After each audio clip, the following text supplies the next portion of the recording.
Hello everyone, and welcome to Fictional Vortex. So we are back with an interesting series on what if Naruto had black lightning power. Legend of the Kurodenkou. But before we start, I just want to remind you to please subscribe to my channel and hit the like button if you enjoy my content. Let's start the story. 8-year-old Uzumaki Naruto stood in front of the main gates of Konoha, waiting impatiently. It had been 15 minutes by now. Hey, can you blame a little kid? And yet the person he'd been waiting for hadn't shown up yet. So long. So lonely. So. What was that? A flicker of movement was unnoticed by the blonde, who had begun looking around wildly, as if he were being hunted. Had someone found out about him? Were the civilians here to beat him again? Oh, if only. A cloaked figure dropped from the top of the wall, landing silently and effortlessly next to Naruto, who had yet to realize the presence. Waiting for but a moment, the figure approached the short blonde and tapped him on the shoulder. Naruto whirled around, his expression one of fear, until he recognized who the person in front of him was. He couldn't help but shiver at the sight of blood, large quantities of it, on the cloak. He had been told of what the figure was going to do, but he had never imagined it to be so bloody. Perhaps there was more to being a shinobi than using cool jutsu. You're late, Naruto whined, shaking the negative thoughts out of his head. Shinobi were shinobi, and that was that. I've been here for 20 whole minutes. I couldn't help it. While taking care of my errands, I got a little sidetracked with something else. I'm here though, shouldn't that mean anything? The young man couldn't help but chuckle at his younger companion's antics, which now consisted of flailing short arms wildly over his blonde hair.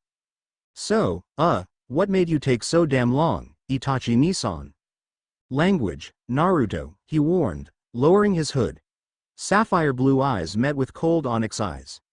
The black eyes flashed red, the Sharingan. A smirk appeared on Uchiha Itachi's face when Naruto ignored the Sharingan and continued to stand defiantly, as if challenging the older boy. Oh, nothing much, he said offhandedly, answering Naruto's question. I just left my Tutoa going away present, said Itachi quietly. As kids in our presents, Naruto agreed, though half-heartedly. He didn't want to know what the present was. Judging by the large quantities of dried blood on Itachi, he suspected something that he wouldn't be able to stomach should he know. The two companions left the large gate, and it was quite a while until they finally lost sight of Konoha's tall walls. The pace was too slow. Oinin would be after them within 2 days. Hey, Itachi-Nisan, when do I get to start learning those cool jutsu that shinobi do? Naruto asked, breaking the long silence. Silence and an emotionless stare greeted him. I'll take that as a later. They continued forward in silence, at a snail's pace. Inside, Itachi was trembling in impatience. He mentally ground his teeth together. Oinin were known for their relentlessness. There were times where they chased their prey through foreign nations, risking outright war.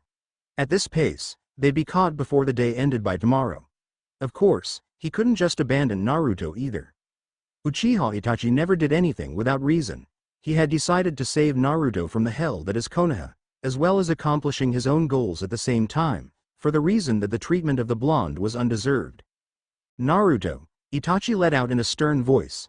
At the mention of his name, Naruto looked up, confusion etched across his face. I believe that I've made you do enough bookwork for now. Tomorrow morning, we begin your training. The blonde smiled from ear to ear, just barely withholding a shout of joy. Finally, he would become a shinobi just like his adopted Nisan. He'd become just as strong as him, and in due time, he wished to become a Kage, just not in Konoha. I just want you to know, it's going to be tough, the Uchiha warned. Don't blame me if you don't survive the training. PFT, Naruto scoffed, his smile turning into a determined grin. You know me, Itachi-Nisan. I'll never give up, I'll try my best, I promise. We'll see about that, Tuto, Itachi growled in annoyance at his charge's attitude.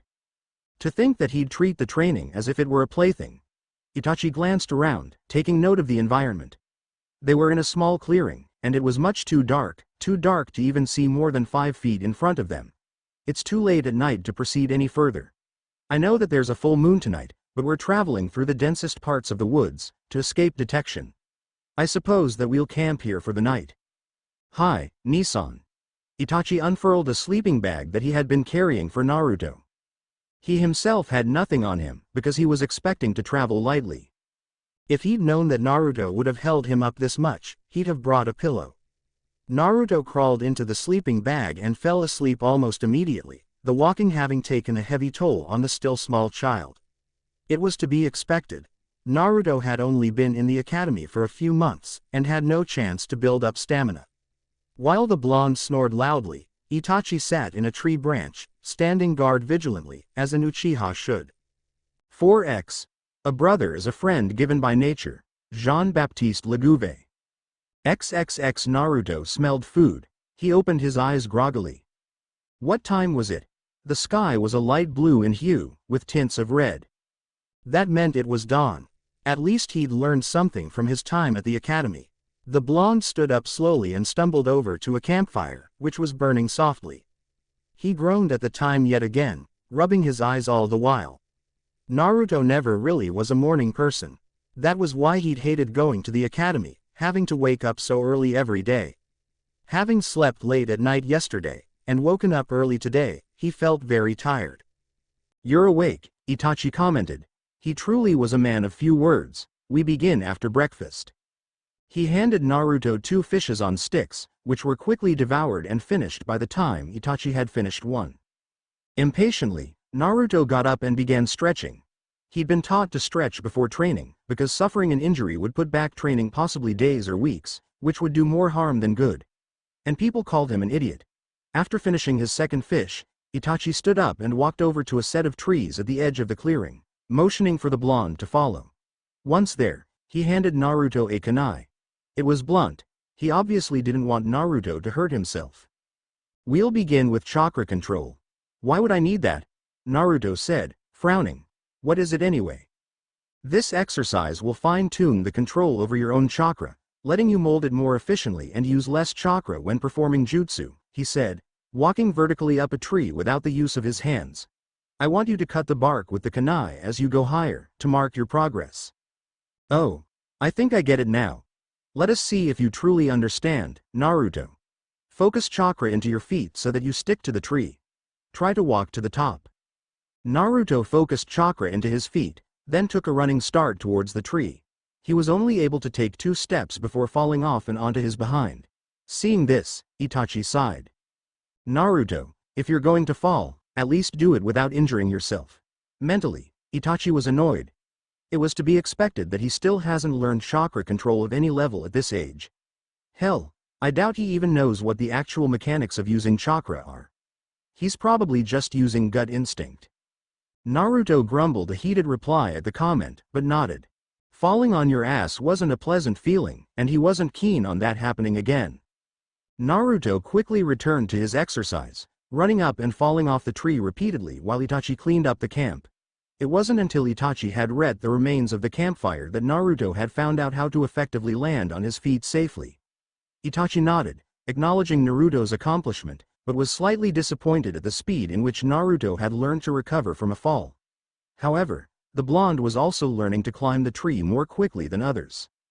After an hour of checking up on his weapons and polishing his katana, Itachi returned to see that Naruto had improved, if slightly, now being able to go about 5 feet up the tree. It was a definite improvement from the 2 feet that Naruto had started with, and was rapid, considering Naruto's status as an academy student.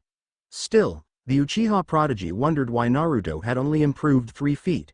You'd think that falling off multiple times would have taught the blonde to concentrate chakra more heavily rather than incrementally. That's enough for now, Naruto. Let's move out before the Oinin find our campsite. They traveled late into the afternoon, the sun burning down upon the tired blonde at this time. Itachi left the blonde with a canteen of cold water, having gone to forage for food. Left to his own devices, Naruto did the only thing available to him. He trained. Picking up the same blunt kunai, he chose a tree and began the same process of running up and falling down, the only addition being his ability to now recover from his falls. No more than 10 minutes passed when Itachi returned with 2 rabbits. Amazing what a shinobi could do, really. He created a small but concentrated fire with a Kaiden jutsu, the purpose of it being that he didn't want to attract attention with large amounts of smoke. Being smokeless and hot at the same time, Itachi had no need to worry. Lunch, he announced in a matter-of-fact tone. 2 roasted rabbits, minus the skin, lay on makeshift dishes made from wood that a cage bunshin had created. As if he would die if he didn't eat as fast as he could. Naruto gulped down the food. Itachi could swear the blonde literally inhaled it. That just wasn't normal. Naruto quickly returned to training after the meal, but suffered a stomachache in response to the lack of rest after a meal. Just like Sasuke, he's determined to prove himself. 1 year ago, only Naruto would have had the actual determination to become stronger, while Sasuke would merely look up at me, trying to imitate me. Now, both have the potential to rise to greater heights. He left Naruto to his training, leaving to set up a few traps for the soon-to-becoming Oinin and to scout out the area. In 2 hours, Itachi returned, thoroughly satisfied with his work. If the traps didn't kill the Oinin, nothing save himself would. 13 feet, Itachi noted. Not bad, he is improving exponentially.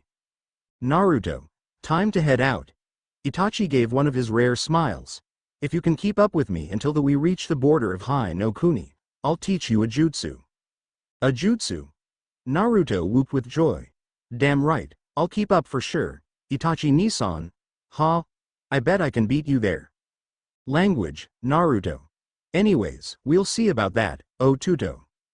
With that, the two set off to an uncertain future. 1 year later, nay, Itachi ni-san. Where are we going again? Itachi grinned. We're going to the Akatsuki's base. Remember?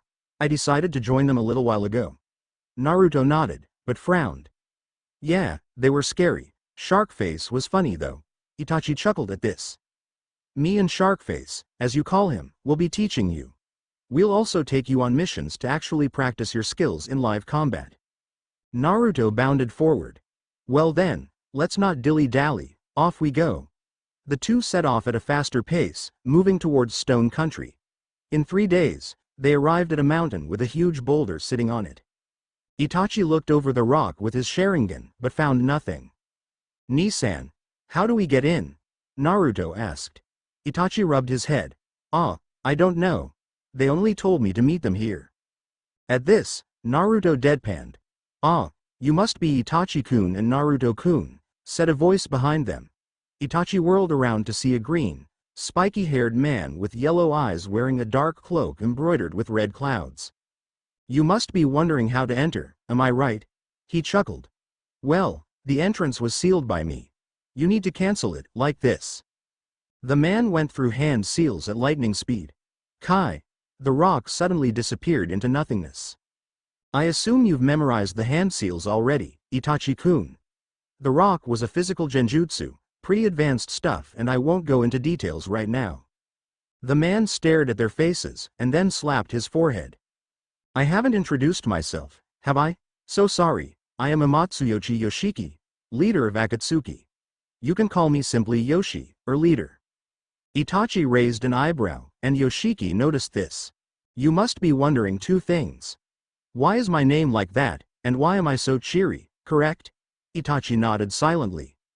Well, you see, I have 1 daughter, Masaki. Itachi raised an eyebrow again. Yes. I'll explain why we have similar names later. Anyway, she recently mastered a new technique that I taught her. Took me 2 times as long to master it when I was her age, so I'm quite proud. Eventually she'll become strong enough to take up that spare spot in Akatsuki I've been saving for her. He continued. I was given that particular name at birth because of my purity. I kill only those that deserve death. I judge only those that deserve judgment. Also, my daughter is pure as well and is to follow in my footsteps. A name like mine is only fitting for her. Yoshiki turned his eyes to Naruto. And now it seems she'll have a new friend. Yoshi smiled and led them inside.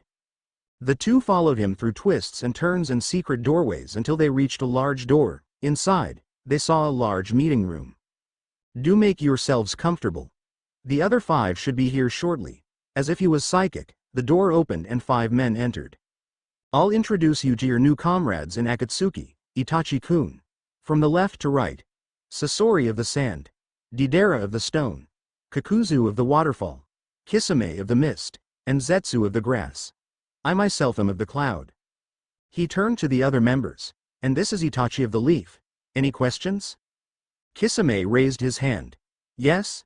Kisame grinned, baring his teeth. When do I start training the Gaki? Naruto smirked. Whenever you feel like you're ready to, shark face. Kisame growled. From now on, it's Kisame-san or Kisame-sensei. Got it. Naruto nodded his head vigorously. Affirmative, shark I mean, Kisame-sensei. Yoshi chuckled. You'd love to meet my daughter, Naruto. She may not be as active as you, but she sure as hell has as much stamina as you do. In a few years, she'll become more like you as well. Itachi narrowed his eyes. What do you mean? Are you going to? Yoshi's smile broadened. It is no wonder they call you the genius of a genius clan, Itachi-kun. Yes, we of Akatsuki will be capturing the nine-tailed Biju and seal it in our members. Itachi began to speak, but Yoshi interrupted him. Once Naruto is strong enough, he too will join our ranks. There is no need to extract a demon that is already in a member. Itachi sighed, relieved. Yoshi turned to Naruto. Naruto, you already know about yourself and your tenant, am I correct? Naruto nodded. Good, this makes things much less complicated. His eyes brightened as he turned to the door. Masaki, come out and meet your new friend. A young girl peered around the door. She had silky green hair and deep emerald eyes. Eyes that rivaled Naruto's own cerulean eyes in terms of bottomless. One could stare into either of their eyes and feel as if there was no end. Hi. I'm Amatsuyoshi Masaki. Who are you? Smiling from ear to ear, he held out a hand.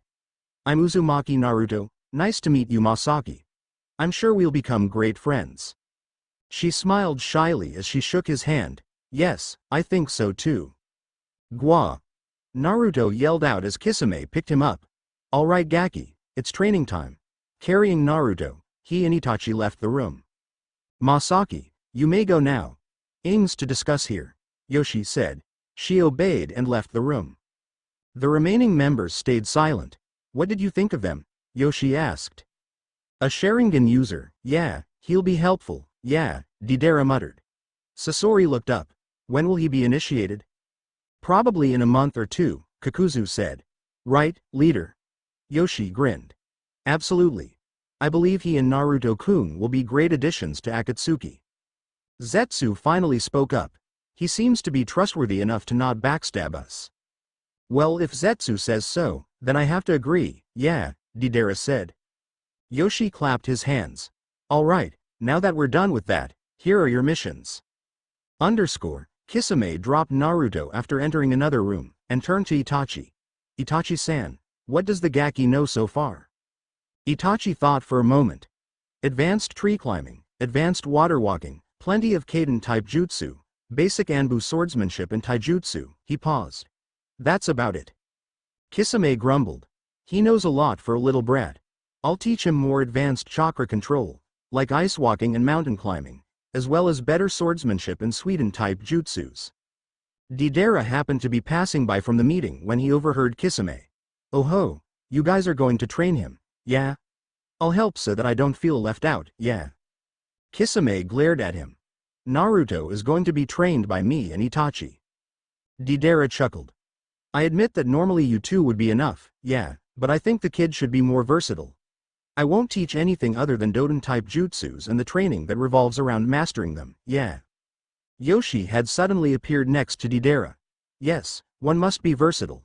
I'll teach the boy Futen and Raiden jutsus when the three of you aren't training him, preferably on Mondays. Kisame grumbled. Whatever, it'll be better for the Gaki anyways. I'll get him his own sword when he's 13. Yoshi smiled. Now begins the training of one who I hope becomes the strongest of Akatsuki. The next day. Alright, Gaki, rise and shine. Kisame roared into Naruto's ear. Naruto shot up in panic and fell off the bed. Yelling out profanities, he picked himself up and dressed. Kisame chuckled. After breakfast, we begin your formal training. Naruto stared dumbly at him. You can cook? Kisame frowned. Hell no, everything I try to make is inedible. Deidara is making breakfast. I'd hate to admit it, but his cooking is good. So you finally acknowledge it, yeah? Deidara said as he slinked up behind Kisame. What are you talking about? Your cooking sucks. Kisame sputtered out. Deidara grinned. I heard everything, Yeah. Kisame began muttering under his breath. Whatever, let's eat, he said loudly. What's for breakfast, Deidara-san? Naruto asked politely. Ramen. Kisame face vaulted. Ramen? Deidara gave a cheeky grin. I've somehow developed a craving for it, yeah. He turned to Naruto, to find he was no longer there. In the distance, he heard a loud voice repeatedly yelling, ramen. His sweat dropped, and immediately ran after Naruto. You better leave some for me, yeah. Or you're going to pay, yeah. Kisame grumbled. Him and his, yeah, it's so damned annoying. After breakfast. Gaki, today we will begin your training, Kisame declared. We will start with weight training. Naruto did not like the look on Kisame's face, and tried to make a break for it. Unfortunately, he was caught before he reached the door. Here, 15 pounds on each of your 4 limbs, and a 30-pounder around your body.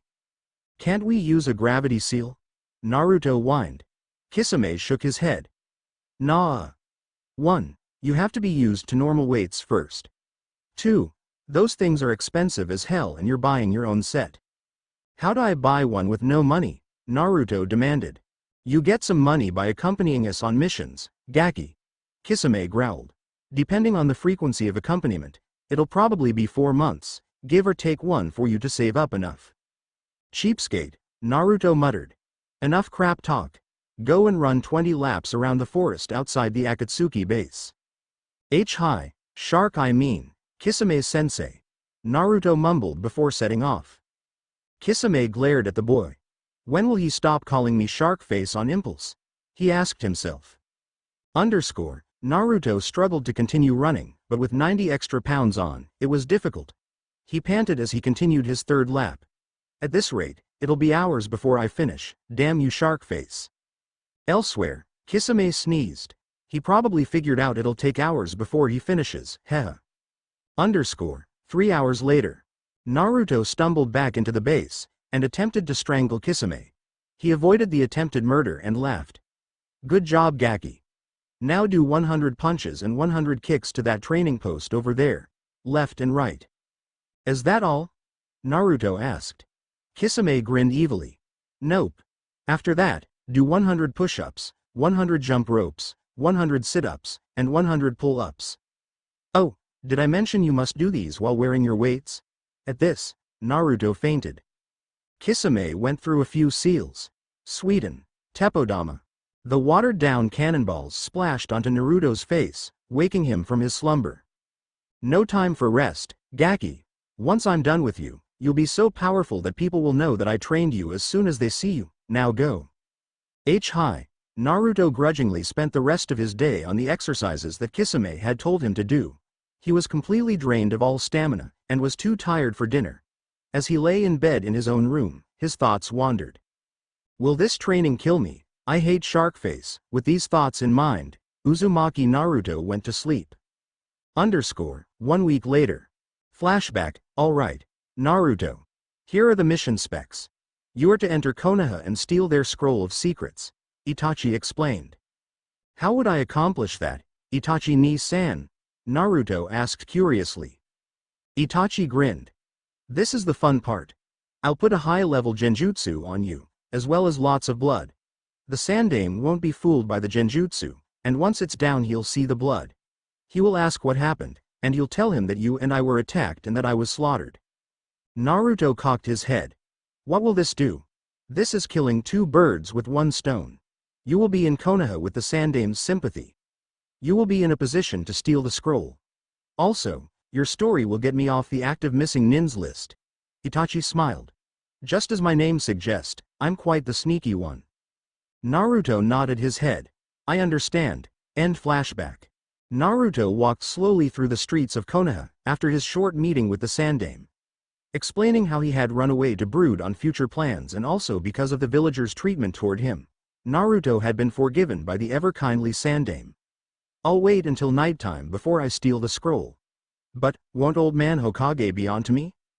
Naruto noticed a silver-haired Chunin loitering around suspiciously, so he walked up to him. You look suspicious, he yelled. The Chunin covered Naruto's mouth. I'm a Chunin, kid. My name's Mizuki. I need some help with something, do you want to help me? Great, this guy will take all the blame off of me, Naruto thought eagerly. I need you to get me something called the Scroll of Secrets. With it, you and I can become really powerful. Do you agree? Naruto put on a show of being excited. Awesome, I can't wait to be strong. Mizuki and Naruto grinned, both thinking the same thoughts. What a fool. It was night, and Naruto sneakily snuck into the Hokage manor with the skill of a fox. He entered the basement, and spied a scroll with the words, Scroll of Secrets on it. PFT, what a bad defense. He bypassed the scroll and looked at a small container scroll underneath a pile of scrolls. This must be it, just to make sure. Release scroll released the real Scroll of Secrets. Alright, time to make my escape. Naruto ran stealthily to the meeting spot that Mizuki had described. Since Mizuki was not yet there, he opened the scroll to the first page. Kage Bunshin no Jutsu. That seems very useful. Naruto spent his time studying and practicing the technique until he had mastered it. Wasn't that hard, or maybe it's because of Kyuubi. Suddenly Mizuki dropped in. Wow, great job kid. I didn't really expect you to be able to get the scroll. Now, I'll kill you and take the scroll. Naruto smirked at the fool. No, I believe you will be the one to die today, Mizuki. Itachi ni-san will take care of you. Mizuki whirled around to come face to face with the man responsible for the Uchiha massacre. Yu Uchiha Itachi, he whispered. He turned to run, but was halted by a kunai in the leg. Itachi walked up to him. You've been played for a fool by a mere child. Be glad that I will end your pitiful existence. Mizuki whimpered something intangible before his throat was slit. Itachi turned to Naruto. Come, O Tuto. I've already modified another Chunin's memory. Let's get out of here. As they ran, Naruto noticed that Itachi held on to Mizuki's corpse. Why bring that scum along, Ni-san? It is necessary for the plan. I convinced the Chunin through the Sharingan techniques that Mizuki stole the scroll, abducted you, and ran away leaving no traces. Your plan was brilliant, it left no blame on you. Itachi smirked. As sly as a fox can get, Naruto? Naruto grinned. And when I ever return, I can say that I killed Mizuki in his sleep or something like that. That excuse wouldn't work, but I'll think one up for you to use if you ever decide to return, Itachi said. Thanks, Ni-san. Where would I ever be without you? Itachi grinned. The depths of hell or the heights of heaven. Who knows? Meanwhile, the Sandaime had gotten the report by the Chunin. So, Naruto, how will you escape this situation? You are strong, and I know it. Mizuki can't keep you tied up forever. I hope to see you again before I die, and I fully believe you will escape. 3 days later. Naruto and Itachi had returned to the base to receive congratulations. Yoshi walked up to him. Good job, Naruto-kun. Not only did you get us the scroll, but you also made it so you would be innocent. This makes our plans for the future that much easier, and I've decided to give you a present. Naruto's eyes widened. Really, Yoshi-san? Yoshi nodded. It seems fitting as you did such a good job back there. Itachi tells me you mastered Kage Bunshin no Jutsu. Naruto nodded. Good, here you go Naruto-kun. What about the scroll, Yoshi-san? Yoshi nodded. Itachi already knows most of the contents of the scroll, as he was Anbu back in Konoha. The scroll is granted to Anbu and up, as you know. Itachi can teach you whatever was in the scroll. Don't mind that though, open your present. Naruto unwrapped the gift and he gasped. A gravity seal set, brand new and high quality. He looked up at Yoshi. Arigato gozaimasu, Yoshi-san. Yoshi laughed. Not a problem, Naruto-kun. Not a problem at all. 2 days later. Naruto had begun using his gravity seals, as well as even tougher training. Alright Gaki, this is where it all begins. You and Masaki will be going through advanced training to prepare you for your initiation into Akatsuki. Beware that the training will truly be hell, Kisame warned him. I am ready for anything, Naruto said as he stood fast. Kisame smiled. Lots of spunk, I'm beginning to like the kid, he coughed. Alright, now begins your true training. Let's go, he roared. 4 years later, Naruto and Kisame trudged through a forest nearby Kirigakure no Sato. Kisame-san? Where are we going? Naruto asked curiously. Kisame grunted in agitation. Before we send you to Konoha with Masaki, I need to get you your own unique sword, as I promised you. The two Akatsuki members entered an indescript armory. Geez, what's an armory doing in the middle of a forest? Naruto complained. Kisame quickly shut him up. The swordsmith here is legendary. He made the swords for the 7 swordsmen of the mist. He doesn't like publicity though. They waited for a bit before Kisame got impatient. Oi, Takeshi-san. A strong voice replied, I'm here, I'm here. A tough old man who looked about 50 years old entered the room.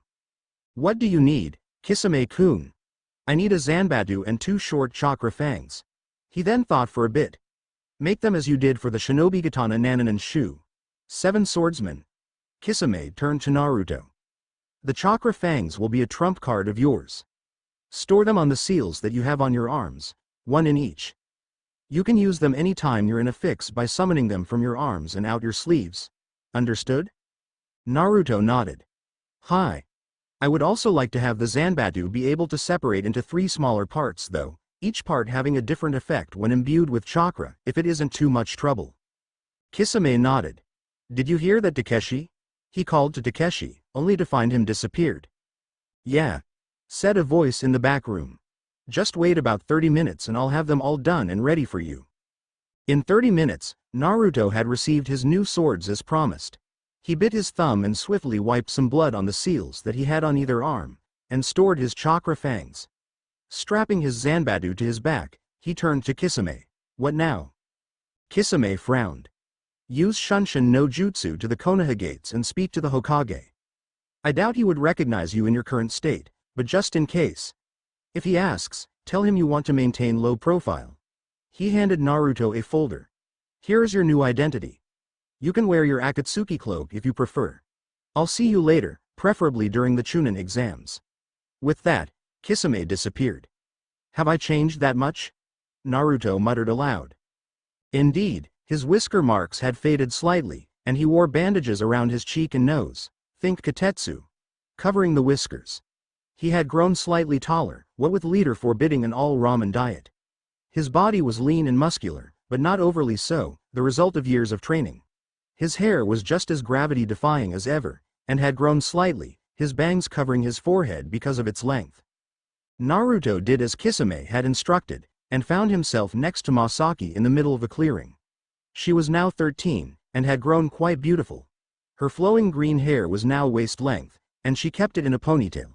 She wore her Akatsuki cloak just like Naruto. Though he would never admit it, he had developed a crush on her. She smiled sweetly when she saw his arrival. You're done? Then let's go. Naruto nodded. The two approached the gate. Halt! Who goes there? Yelled the gate guards. We are foreign shinobi who wish to join the Leaf. Our previous village was destroyed by the cloud. One of the guards landed next to them. Passports, please. They handed them over, and the guard examined them and nodded. Open the gates. The guard escorted them to the Hokage's office, and then excused himself. The Sandaime looked up from his paperwork. Yes? Is there anything you need? He asked. I am Hayai Takai, and this is my companion Amatsuyoshi Masaki. We are here to become Konoha shinobi. He handed over their folders. The Hokage quickly skimmed through them. Understood. Sandaime sat back and pondered for a bit. I'll put you two with a team that recently lost a member in their last mission. They're due to enter the Chunin exams. Masaki raised an eyebrow. Who are the current members? And why are both of us entering a team that has only lost one person? The Hokage paused. Team 7 has the greatest potential and the worst teamwork. I was hoping you two would be a sort of example to them. Hitaki Kakashi is their Junin instructor. Team 7 includes Haruno Sakura and Uchiha Sasuke. At this, both Akatsuki eyes. What is this Uchiha like? Naruto asked. He is arrogant and broody. His goal is to kill a certain someone, Sandaime muttered. Naruto smiled grimly. He is weak, then? The Hokage paused. He is stronger than most genin, but he has no real motivation to become truly stronger. He lives only off of his hate. Naruto nodded.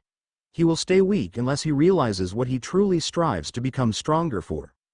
The Sandaime Hokage nodded. And what are your purposes for obtaining strength, if I may so kindly ask? Naruto paused and chose his words carefully. I train so that I may protect the people that are precious to me. A righteous reason, the Hokage agreed. He looked at the two shinobi that understood how to become truly strong. Team 7 should be at Training Ground 7 right now.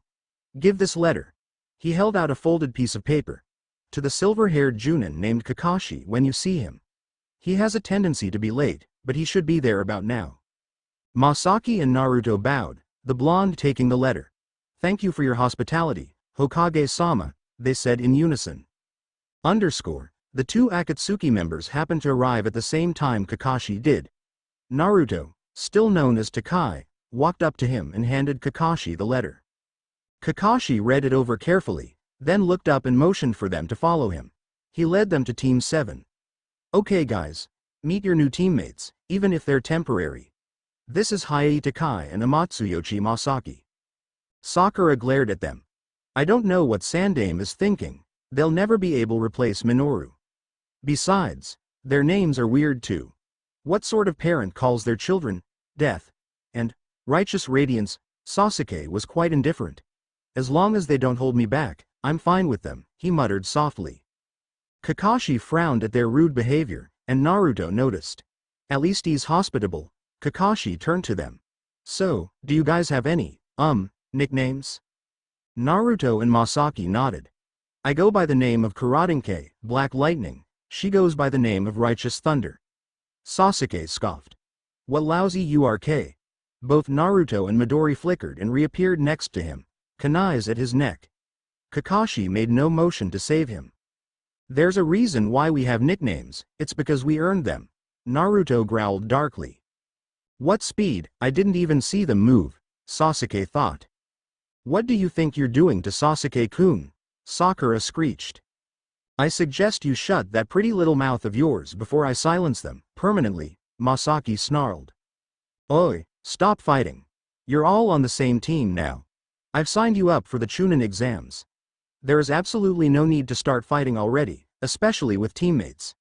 Fill out these papers and bring them to room 301 tomorrow at the academy tomorrow before 4 p.m. Kakashi said before leaving. Naruto and Masaki put their kunai away while Sakura shivered at Masaki's words. Naruto glared at Sasuke. Those who live off hate and anger, they're weak.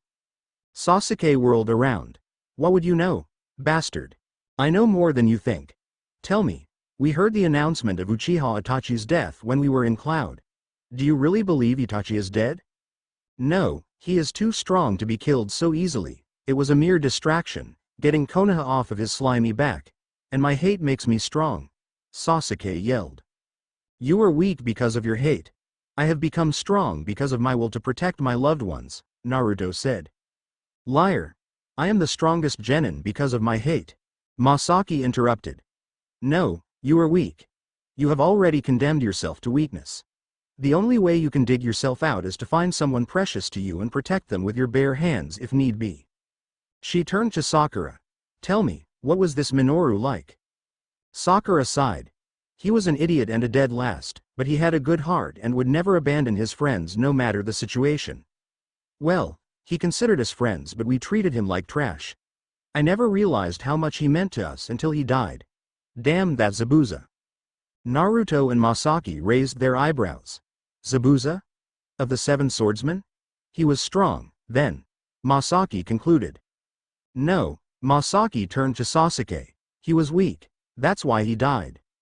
Strength is not measured on power alone, foolish one, Naruto said wisely. Strength, the strength of your heart, mind, and body. Though he may not have been strong in mind or body, the strength in his heart would be motivation enough to train. Train to the point where body and mind would be strengthened. He was strong. Masaki said icily.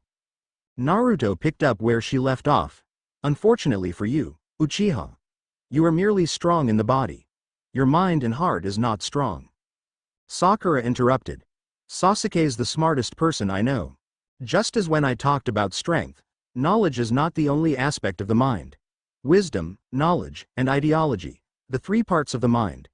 Masaki smiled. Sasuke only fits one part of the mind. Naruto frowned. Strength in body alone will not accomplish anything. Without the strength of the heart, you will never be truly strong. The heart is the driving force behind true strength. Sasuke was about to speak up when Naruto stopped him. There are no weak soldiers under a valiant commander, Naruto said. That was a quote from your Yondaime. And it rings true. Those with the heart to fight and protect that which is important to them, those that fight for the honor of their commander and their village, those who do not run from any enemy, no soldier is weak. Sasuke was speechless. This guy, he speaks with authority and wisdom, should I really trust his words? I'll think on your words, Takai. Sasuke mumbled out as he looked at the pavement. Naruto nodded. If you can change your ways, there is still hope. The four shinobi suddenly noticed the setting sun. It's pretty late, I'll see you guys at the academy tomorrow. Naruto said, Come Masaki, let's go. Sasuke walked slowly to his home in the Uchiha district. There are no weak soldiers under a valiant commander. How does shinobi from the cloud know that quote? He pondered. Is what he said about true strength correct? He frowned as his thoughts returned to the day of the massacre. Flashback. Right now, it would be worthless to kill someone like you, Itachi said in a low voice. My foolish brother, if you want to kill me, curse me, hate me, run away. Run away and live a long and unsightly life, and cling to your pitiful life. And someday, when you have the same eyes as me, come before me. End flashback. Sasuke remembered. That's right, Itachi told me that hate would make me stronger. Was he lying? He was the strongest person I ever knew. Sasuke paused in the street. It would be worthless to kill someone like you. Could he have known I would hate him? Could this all have been some sort of sick test? He began running to the Uchiha compound. Could it be that he tested me when he killed the clan, tested my strength? My strength of the heart. He skidded in front of the gate and ran in. If I had vowed to protect my loved ones in the future, and strived for that goal, was that the test? Sasuke stood in front of the family training dojo, reliving his memories. Run away and live a long and unsightly life, and cling to your pitiful life. Clenching his fists, his eyes angrily stared at the spot his parents had died. There are no weak soldiers under a valiant commander. Those who do not run from any enemy, they are strong. So that was it. He tested my strength of the heart just like Takai berated me for today. If I had run away, then I was weak. If I had begun hating him all my life as he told me to, then I was weak. It would be worthless to kill someone like you. Worthless. Would it have been truly worthless to kill me? Could he have seen the potential in me to become stronger than him? Could he have left me alive, knowing that if I realized that I could kill him? He walked outside when rain began pouring from the sky. Sasuke looked up at the sky and muttered, the rain cries for my stupidity.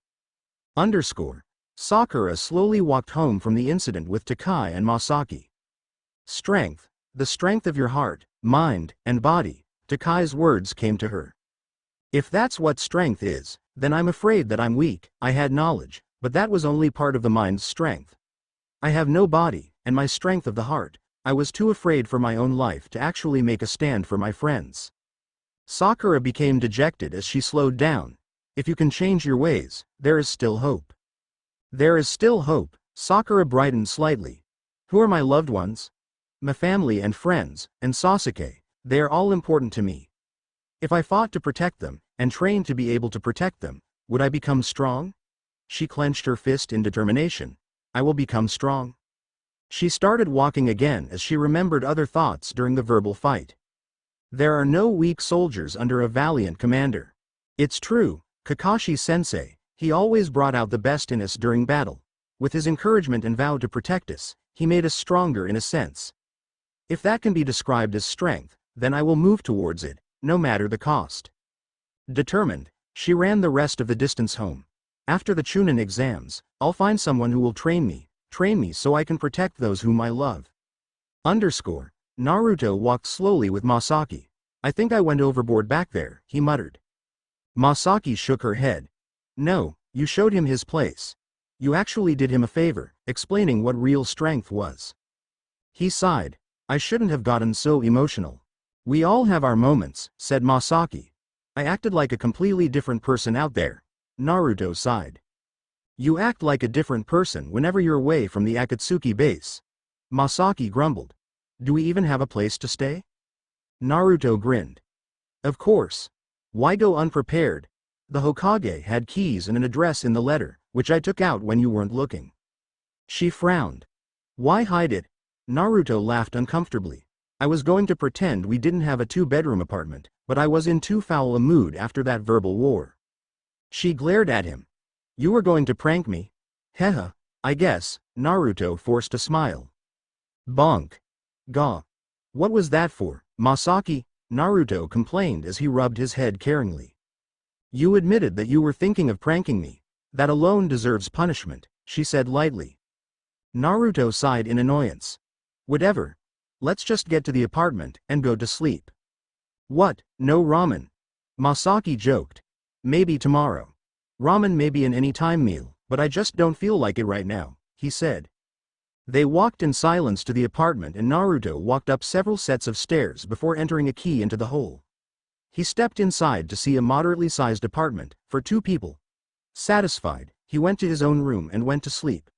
Masaki went to her own room as well, but did not go to sleep immediately. Her mind wandered to the first few weeks when Naruto had arrived. Flashback, a Tucson. You said that new people were coming. Where are they? A 9-year-old Masaki asked. Patience, Masaki. It takes a while to get from Konoha to here. Yoshi smiled kindly. I'll go out and fetch them. You wait here while I do so, Masaki. She nodded as she watched her father leave the room. For what seemed like an eternity, she waited. Sighing, she began poking a painting of the Kyuubi that had caught her eye.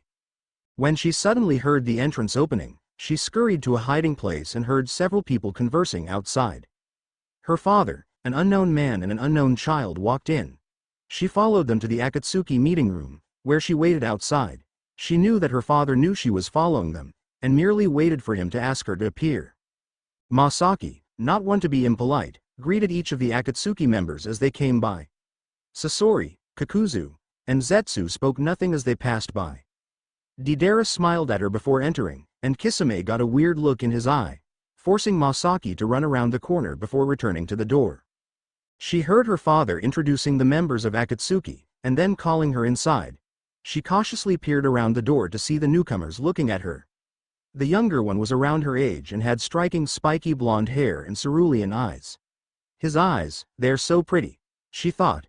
She and the blonde, whose name was Uzumaki Naruto, greeted each other.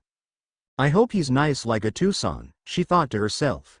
She watched the funny sight of Kisame carrying a flailing Naruto under his arm and exiting the room with the Itachi. Masaki, you may go now. We have important things to discuss here. Her father told her. Being the obedient daughter she was, she left the room and went to her own bedroom to go to sleep. End flashback. Masaki smiled. That was how she had met her only friend that was in her age bracket. He was fun to be around with. He may have been loud and obnoxious, but he did it in a good-natured way. He was always nice to her and her father, and obnoxious to Kisame. And there were those times I caught him staring at me. Hey. We had so much fun back then, even with constant training. He would always find time to prank Kisame, and it irked Kisame to no end that he could never avoid them. She grinned to herself as she closed her eyes and began falling asleep. Tomorrow, the Chunin exams, the time to prove ourselves has come. Let us show Konoha what we're made of. The next day. It was mid-afternoon, and Naruto waited patiently outside the academy, leaning against a fence. He looked up at the clear blue sky and the birds that flew in it. To be free like them, what I would give for that, Naruto frowned. It's got to be 2 p.m. already. Where are the others? Bored, he looked at the incoming stream of participants. Most of them looked unworthy of the Chunin status. The strong ones are the quiet ones, the weak are loud-mouthed. Funny, I think if I stayed here instead of leaving, I would have been a loudmouth, Naruto thought to himself. He turned his attention back to the sky, watching clouds slowly enter his vision. Fascinated with them, he continued to stare at the clouds until... What are you doing? Masaki asked as she arrived at the academy. Naruto scowled. You're horribly late. I've had nothing to do except look at the clouds. I was gathering intelligence on the city. Can't blame me if I wanted to prepare beforehand. Masaki waved him off as she leaned against the fence. Naruto's scowl deepened. To think she used to be a helpless little girl back then. Masaki sighed after half an hour, as she understood how Naruto felt about waiting. I'll be waiting inside for you. She got up from the fence. If the others don't show, then leave them behind. She left the fence and entered the large academy doors. Naruto grumbled to himself a little bit before settling down again. Where the hell are they? He asked himself. He took in his surroundings more carefully.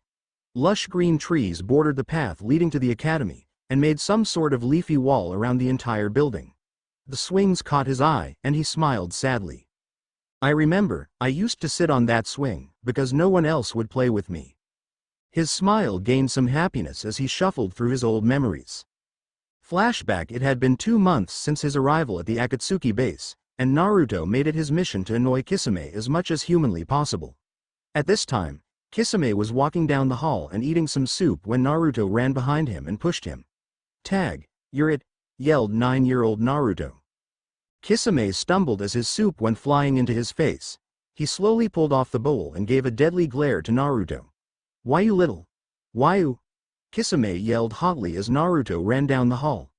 Kisame immediately set after him, his larger strides allowing him to catch up. Naruto grinned when he saw Kisame reach for his shirt. Kage Bunshin no Jutsu! He cried. A clone appeared right next to Kisame, causing him to trip and barrel over the floor and into a wall. Sasori happened to be watching the exchange and shook his head in disbelief. What a fool, he muttered under his breath, before walking off to his room. I heard that, puppet freak! Kisame roared. Yeah, run away and tinker over your stupid little dolls. Immediately Sasori was in front of him. Kisame gulped nervously. Sasori got a deadly look in his eye, and marched menacingly forward, causing Kisame to back up. Never, ever, make fun of my puppets, he said in a deadly tone. He walked up to Kisame slowly until Kisame hit a wall. The next time I hear you talking crap about my puppets, you'll wish you were never a man. Threat sent. Sasori turned around and silently walked to his own bedroom. Geez. Obsessive much? Kisame thought. He turned to go but was tripped over by 2 Naruto clones. Damn brat.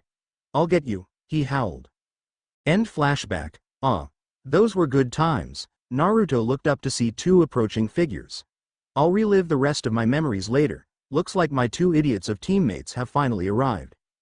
Naruto grunted and pushed himself off the fence. What took you idiots so long? I've been waiting here for hours. He scowled at them. And don't give me any crap excuses. Sakura frowned. I overslept after reading too many books during the night. Naruto raised an eyebrow. Oh, what kind of books? Medical ninjutsu and genjutsu, she replied. Naruto turned to Sasuke. And you? What's your excuse? Sasuke frowned. I was thinking on your words to Kai, just like I said I would. He sighed. I think I understand what you meant. Naruto nodded. I'm glad that you've seen the light, even if it is orange. Huh? Sakura stared at him with a confused look. What? Orange is only the best color in the entire world. Naruto told her. Sakura and Sasuke stared at him with disbelieving looks. You have got to be kidding me. Sakura choked out. Orange?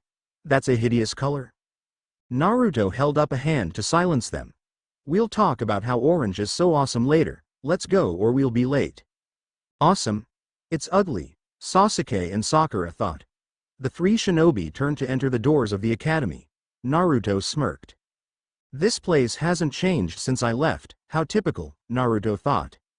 Walking down the hall, they passed by several rooms that had classes going on. Naruto's smirk turned into a full grin as he laughed silently in his head. These kids, they have no idea what being a shinobi truly is. Walking up a set of stairs, they turned the corner and saw a great many people piled up at a door with the sign, 301, above it. Naruto held up a hand to halt his teammates. He gestured for them to come closer. You guys have noticed it, I suppose? He whispered to them. Sasuke and Sakura nodded. Don't mention it out loud. It seems that the Chunin are weeding out the idiots. Just walk past and follow my lead. They separated from the huddle and sneaked past the large group of people. His eyes met with lavender pupils. Hyuga, Naruto sneered. Sasuke and Sakura followed his lead and went to the end of the room. Turning, He scanned the wall until he found what he wanted. He stepped through the wall, his team following him through the wall. Team 7 walked up another set of stairs and emerged onto the third floor. Masaki tapped her foot impatiently as the other 3 members took their time to walk over to her. "Impatient much?" Sasuke asked. Masaki growled. "You would be too if you were waiting for over an hour in a deserted hallway." The now united Team 7 turned to walk when a voice stopped them. "Matt." Team 7 turned around to see the Hyuga and his team on the other side of the hall. The Hyuga stared at them. "What are your names?" Naruto smirked. "I see no need to reveal my name to someone who does not reveal theirs." "How old are you? Are you rookies?" demanded the Hyuga. "I have no obligation to answer any of those questions," Naruto replied. One of the Hyuga's teammates bounded up to him. "Hello. My name is Rock Lee. May I know yours?" Naruto stared at him. His eyes moved back and forth from the thick eyebrows to the green bodysuit. I'm Takai, Hiei Takai." Naruto mumbled as he continued to stare at the weird boy. "Okay. You look strong, Takai. May we spar once before we enter the examination room?" Rock Lee asked him. Naruto turned to his teammates, his eyes asking for an answer. "Go ahead," Sasuke said. "Don't overdo it, idiot," muttered Masaki. "It's your life, make your own decisions," Sakura sighed. Naruto smiled and turned back to Lee. "I'll be much obliged." He led Lee forward and down a set of stairs to a large clearing. "We can spar here, just don't go overboard, all right, Lee-san?" Lee nodded. "I'll try my best. I hope to be enlightened after this match." He then settled into a style that Naruto had seen once. "Where did I see that before? Oh yeah. There was a guy that looked just like him. What was his name? Guy.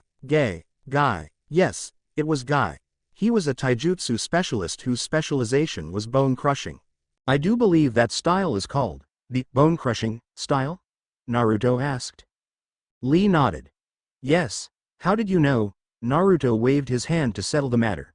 "I met a man named Guy once who used the same stance. That's all." Lee's eyes ignited. "Ooh, you have met Guy-sensei?" Naruto sighed. Yes, now let's get on with the match." Naruto settled into his own stance.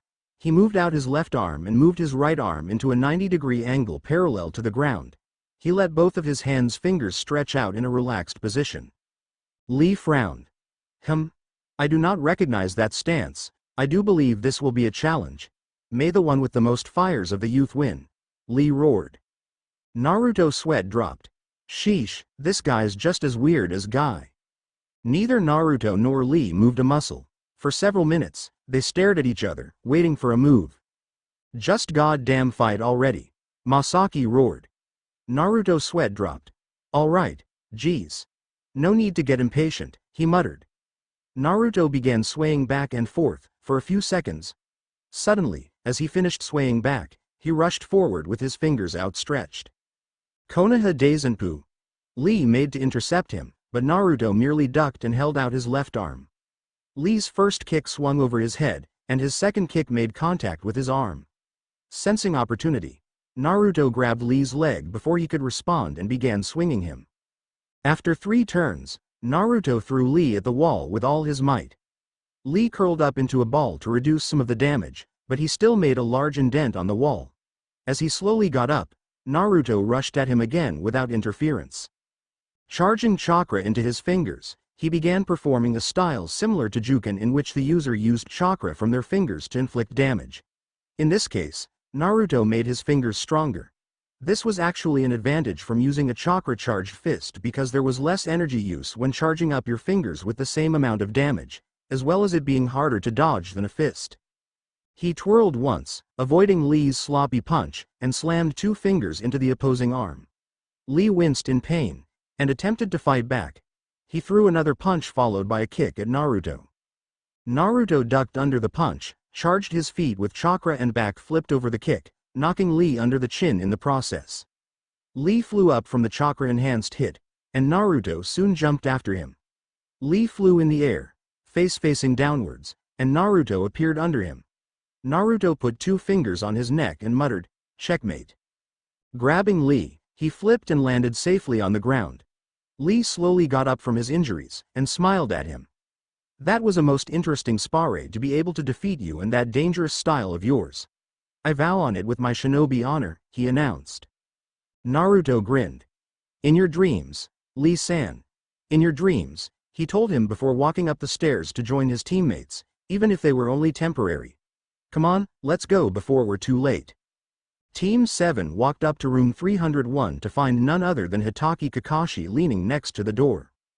Well now, just as I expected, you all showed up. I would say something else, but I wouldn't want to ruin those confident faces of yours. Good luck. With that, he gestured to the door and closed his only visible eye. The 4 genin, 2 of which are S-class, slowly opened the door. Entering, Naruto eyed the 150 or so shinobi in the room. They glared at him, and he glared back. A high-pitched scream interrupted the glare war. Sasuke-kun. It's been forever since I last saw you, she squealed as she hung on to his arm. And, where's Minoru? Who are those two? She asked in confusion. Sasuke looked away. Minoru's dead. They're his replacements, Hayaita Kai and Amatsuyoshi Masaki. They are strong. Sasuke mumbled in annoyance. Ino was shocked. Minoru? Dead? She looked at Naruto and Masaki. Their names are weird. Sakura put a hand over Ino's mouth. Shut it, Ino pig. They have weird names but they are also very strong, she whispered fiercely. They're also temperamental. Man, this is so troublesome. Shikamaru muttered. I don't really feel like taking the exam. He sighed as he stared at the ceiling. Minoru's dead, huh? He was a good guy. Choji nodded, potato chips in hand.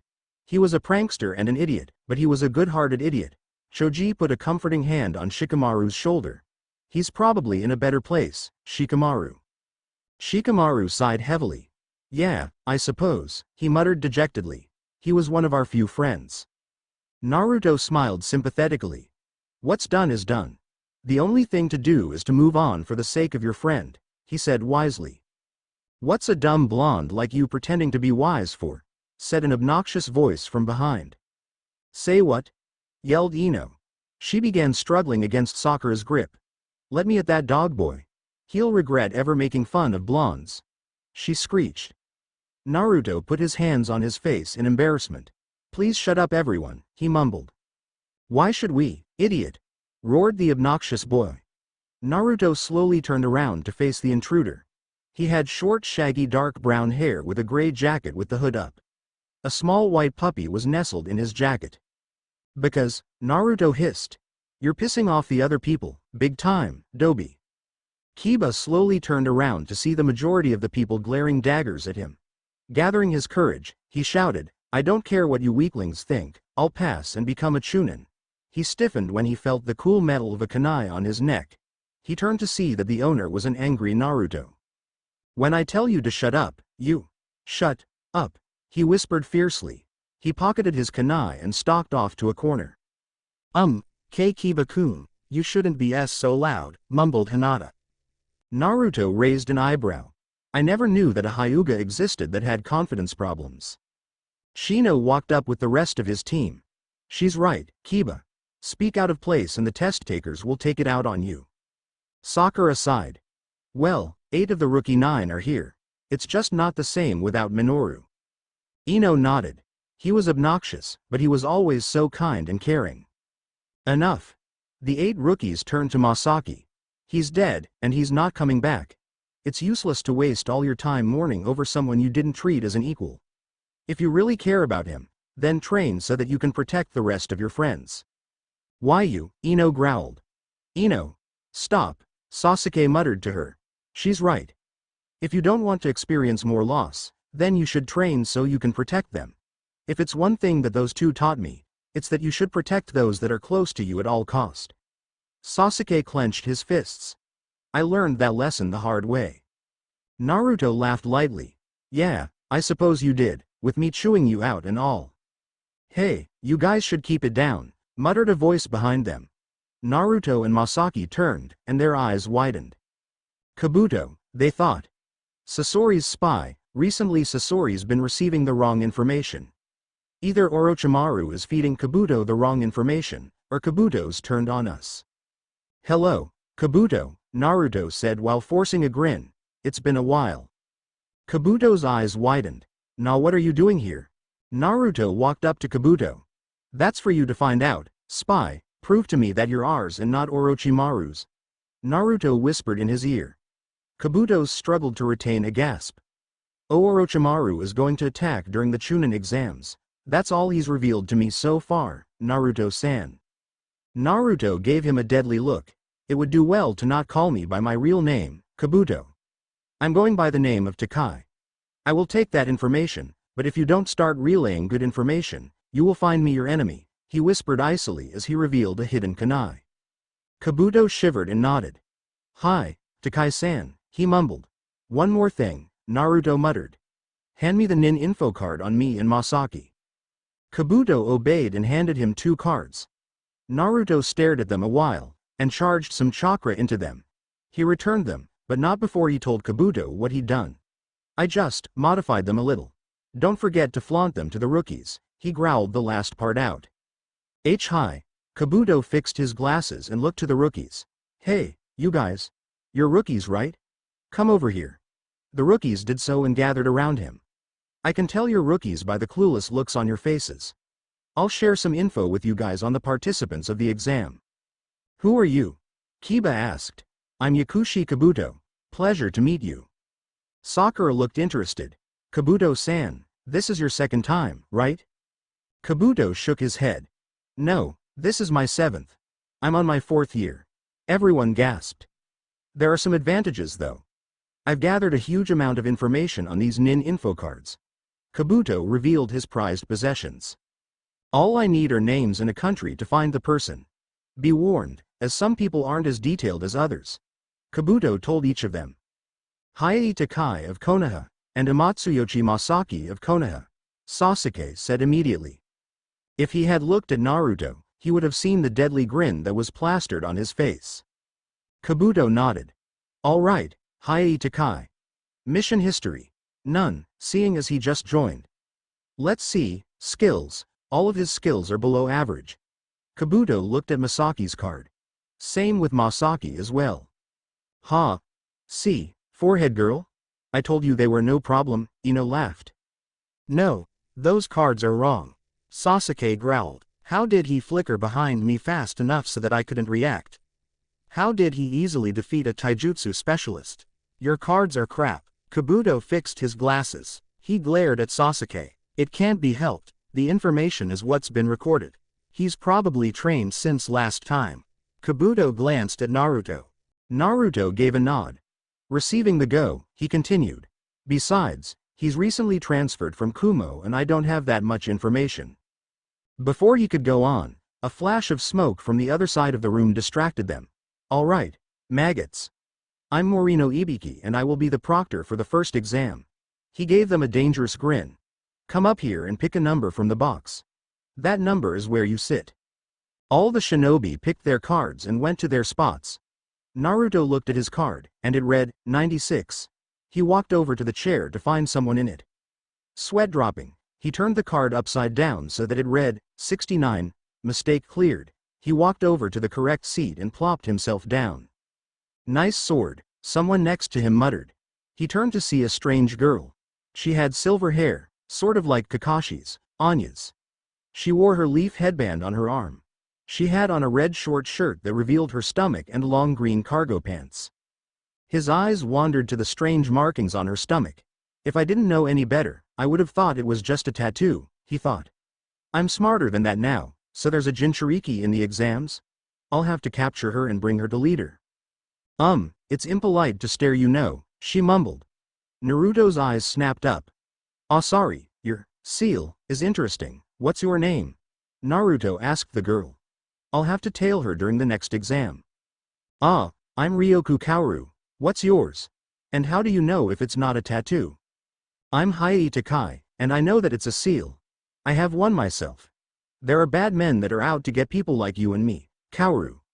We demon containers should stick together, he whispered under his breath. Really? She asked. She began thinking to herself. Damn. There are people after me? Do they want to kill me? Do they want my demon? What do they want? It'll be safer if I stay with this guy, since he's a container and he's strong as well. Well, let's try to find each other during the next exam. Do you think they'll be in the exams? She asked, half curious, half afraid.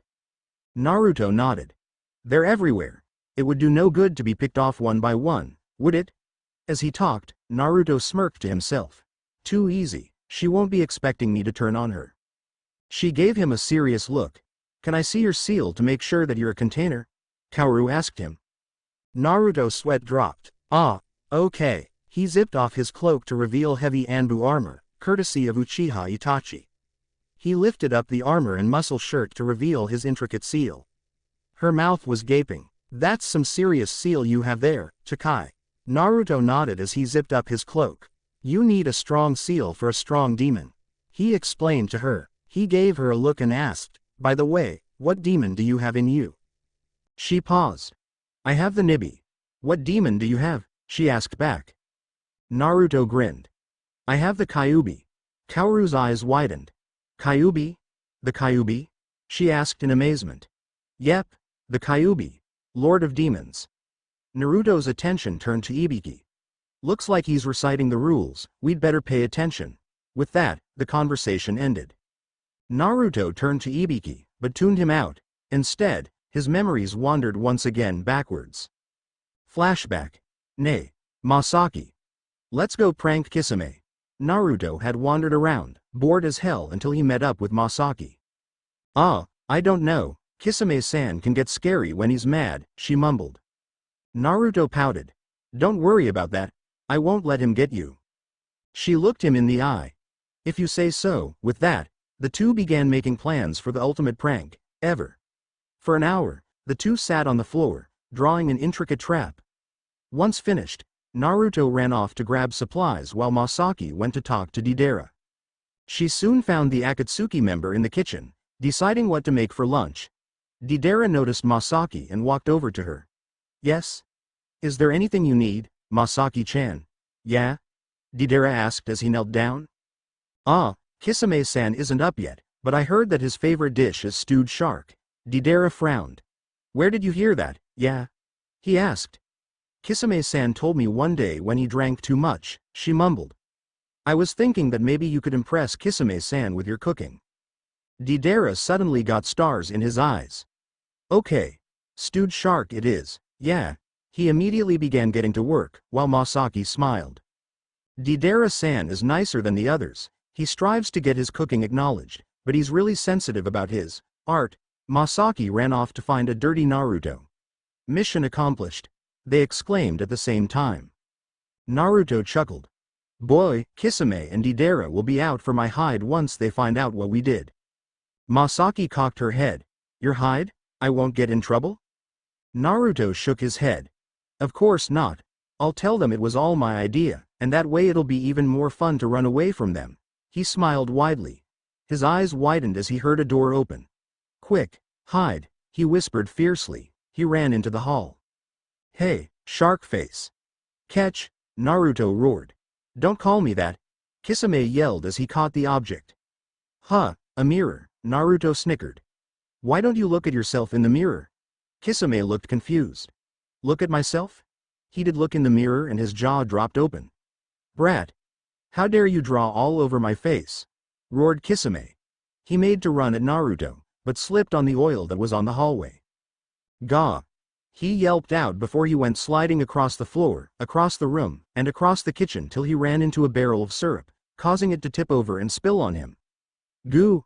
As he struggled to get up, he tried to find something to grab on and pulled on a string. Immediately, a large bag of flour opened up and emptied its contents onto him. Kisame silently got up, and began marching over to Naruto. Kisame-san. Deidara sang out, I've got something for you, yeah. Deidara walked over to Kisame and intercepted him, but unfortunately slipped on the leftover oil. The pot he was holding flew into the air and landed on Kisame. Kisame attempted to pull it off, but paused. He sniffed the contents and in a muffled voice, asked, Deidara, what kind of stew is this? Deidara smiled. Why, it's your favorite. Kisame pulled off the pot. It is? He began tasting it.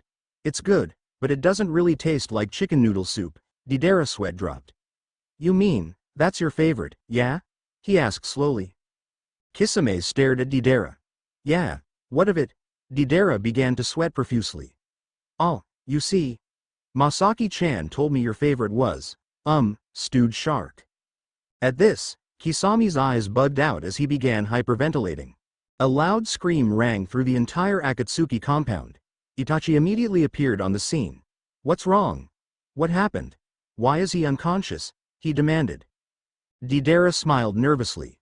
I made him stewed shark, yeah. Itachi stared in disbelief, then started rubbing his head. So annoying, he muttered before walking away. End flashback. Yeah, that was the ultimate prank. Kisame wouldn't touch anything Deidara made for a month, haha. Naruto smiled. I also remember Kisame attempting to get back at me with his Samahata, except it was a massive water balloon hinged into Samahata, complete with explosive tag. Boy, was he ever surprised when his Samahata exploded and splashed water all over his face, haha. Naruto closed his eyes for a moment. He opened them again to find himself in front of the Kyuubi's cage. He sighed. What is it, Baka Fox? Geez, after all this time you still don't like me? I'm hurt. Naruto glared. Just tell me what you want to tell me. Alright. You know the Nibi girl next to you? I suggest you put a tracking jutsu on her before the next exam. I'll teach you the jutsu here and you can use it out there. Naruto raised an eyebrow. What's with the sudden need to help me out? Kyuubi huffed. It's for my own benefit. Nibi is a stinking filthy good-for-nothing backstabber, and I do not like her. Naruto chuckled. All in due time, my good friend. All in due time. He closed his eyes, and reopened them to once again see the examination room. Naruto concentrated and sent Masaki a message via telepathic jutsu. Nay, Masaki. The Jinchuriki of the Nibi is right next to me. She has silver hair, amethyst eyes. See her? Yeah, I see her. What, you want to abduct her during the exams? Ah, but Masaki, we both know that Itachi and Kisame are on standby outside Konoha. We could have them pick her up, he whined. Whatever, we'll get her in the next exam. Just don't get beat. Naruto mentally scoffed. An Akatsuki Jinchuriki get beat? Shay. Masaki mentally sighed and cut the telepathic link. Naruto blinked at the sudden loss of communication and grumbled to himself. He gave his Akatsuki ring, Haku, a loving look, before performing the 10th question will now be revealed. Ibiki announced to the examinees.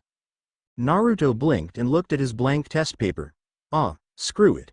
That Ibiki guy says the 10th question is worth 10 points, so it doesn't really matter. Naruto sat back and fell asleep. He was in the middle of dreaming that he was all-powerful when Masaki initiated telepathic communication again. Baka. Wake up. We passed the first exam. Naruto got up groggily. How'd we pass? The 10th question was whether to take the rest of the exam or not. The answer was to take it. He talked about teamwork and never putting yourself over a mission and all that, sort of like the stuff that Itachi and Atusan babble about. Suddenly Anko crashed in through the window, causing Naruto to groan. You happen to wake me up as soon as she jumps in all flashy like. How convenient, he mentally grumbled. Ah, shut your stupid trap, Masaki grumbled back. We're leaving, let's go. Naruto and Masaki stood up and met up with Sakura and Sasuke. Sasuke walked over to Naruto. How'd you do on the test? He asked Naruto. Said Akatsuki member grinned, showing off his sharp teeth. I didn't do a thing. I fell into nostalgia and went to sleep. I slept through the 10th question. Sasuke and Sakura face vaulted at this information and struggled to get a hold of their emotions. You what? Naruto laughed sheepishly. Let's hurry up or we'll miss the second exam. With that, Team 7 was the last to leave the room. They arrived at training area 44 in time to see Kiba get nicked by a kunai thrown by Anko. The grass shinobi behind Kiba returned Anko's kunai via long tongue. Both Masaki and Naruto gave each other a look. They knew only one person who had a tongue that long. Orochimaru, they both thought. Naruto motioned for Masaki to come closer. I want for you and me to maintain telepathic communication at all times. You stay with the Uchiha in case the hubby goes after him. I'll take the Jinchuriki. He instructed her. Masaki nodded. Roger. Naruto grimaced. Open a link with Kisame and Itachi too while you're at it. We may need assistance if Orochimaru interferes. Masaki nodded and got to work. The grass shinobi suddenly felt someone glaring at him, and he turned around to see Naruto. The shinobi's eyes narrowed, as Naruto sneered at him. The grass shinobi sneered back, and the two became set in a sort of silent sneering competition. Stop sneering like that, you're getting on my nerves, Masaki muttered. Naruto stopped. Sorry, I was having a sneering contest with the hubby. Masaki choked on her saliva. You're such an idiot, she sighed. We have the heaven scroll. Naruto commented. All right, go to your gates. The second exam begins in 15 minutes. Masaki gave a worried look to Naruto. How are you supposed to find Nibi? Naruto grinned in a strange fox-like way. Kyuubi taught me a tracking jutsu. I performed it on her when she wasn't looking. Masaki glared at him. Well, since you have a tracker on her and everything, it'll be pathetic if you can't capture her. Naruto glared back. You don't trust my abilities?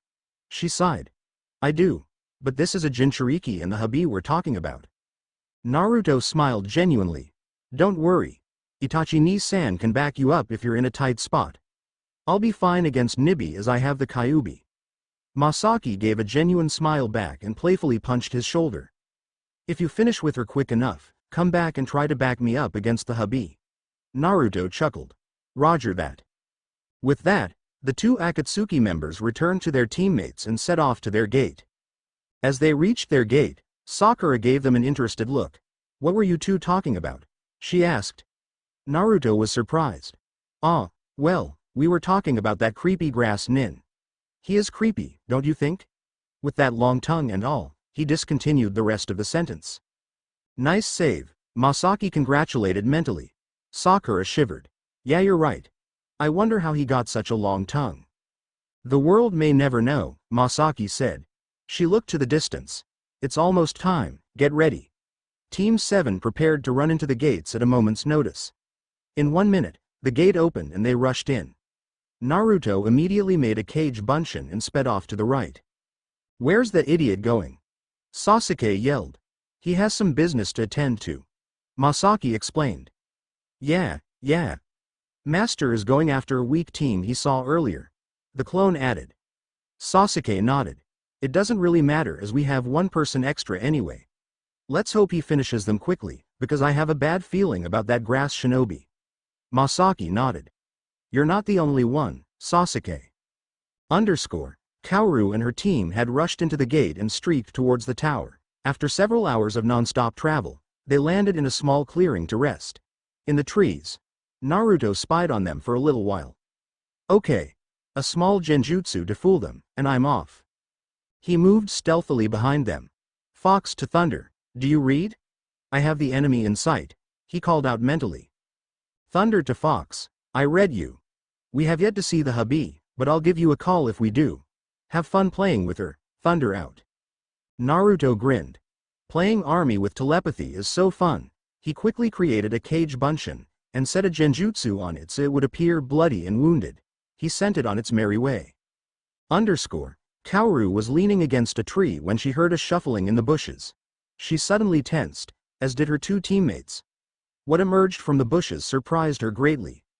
A bleeding and wounded Naruto appeared, and stumbled to them. Naruto! She yelled as she ran over to him. What happened to you? She asked worriedly. Naruto winced in pain. Ambushed within an hour, he muttered. Orochimaru, he's here to URK. A kunai from the trees flew past and hit him in the heart. She stared down at him, tearing up. Her teammates walked up to the corpse, only to have it suddenly smile. Her teammates, suddenly realizing the danger, pushed Kaoru away before the clone exploded, leaving both of them injured. A smirking Naruto emerged from the bushes. He was fully unscathed. He sneered at the team. Fell for my bunshin Daibakuha, did you? Kaoru stared tearfully at Naruto. Why? She whispered. Why did you trick me? She screamed at him. Naruto silently stared at her. You know how I told you there are bad men after you? He asked her. Kaoru nodded. I'm one of them. She gasped.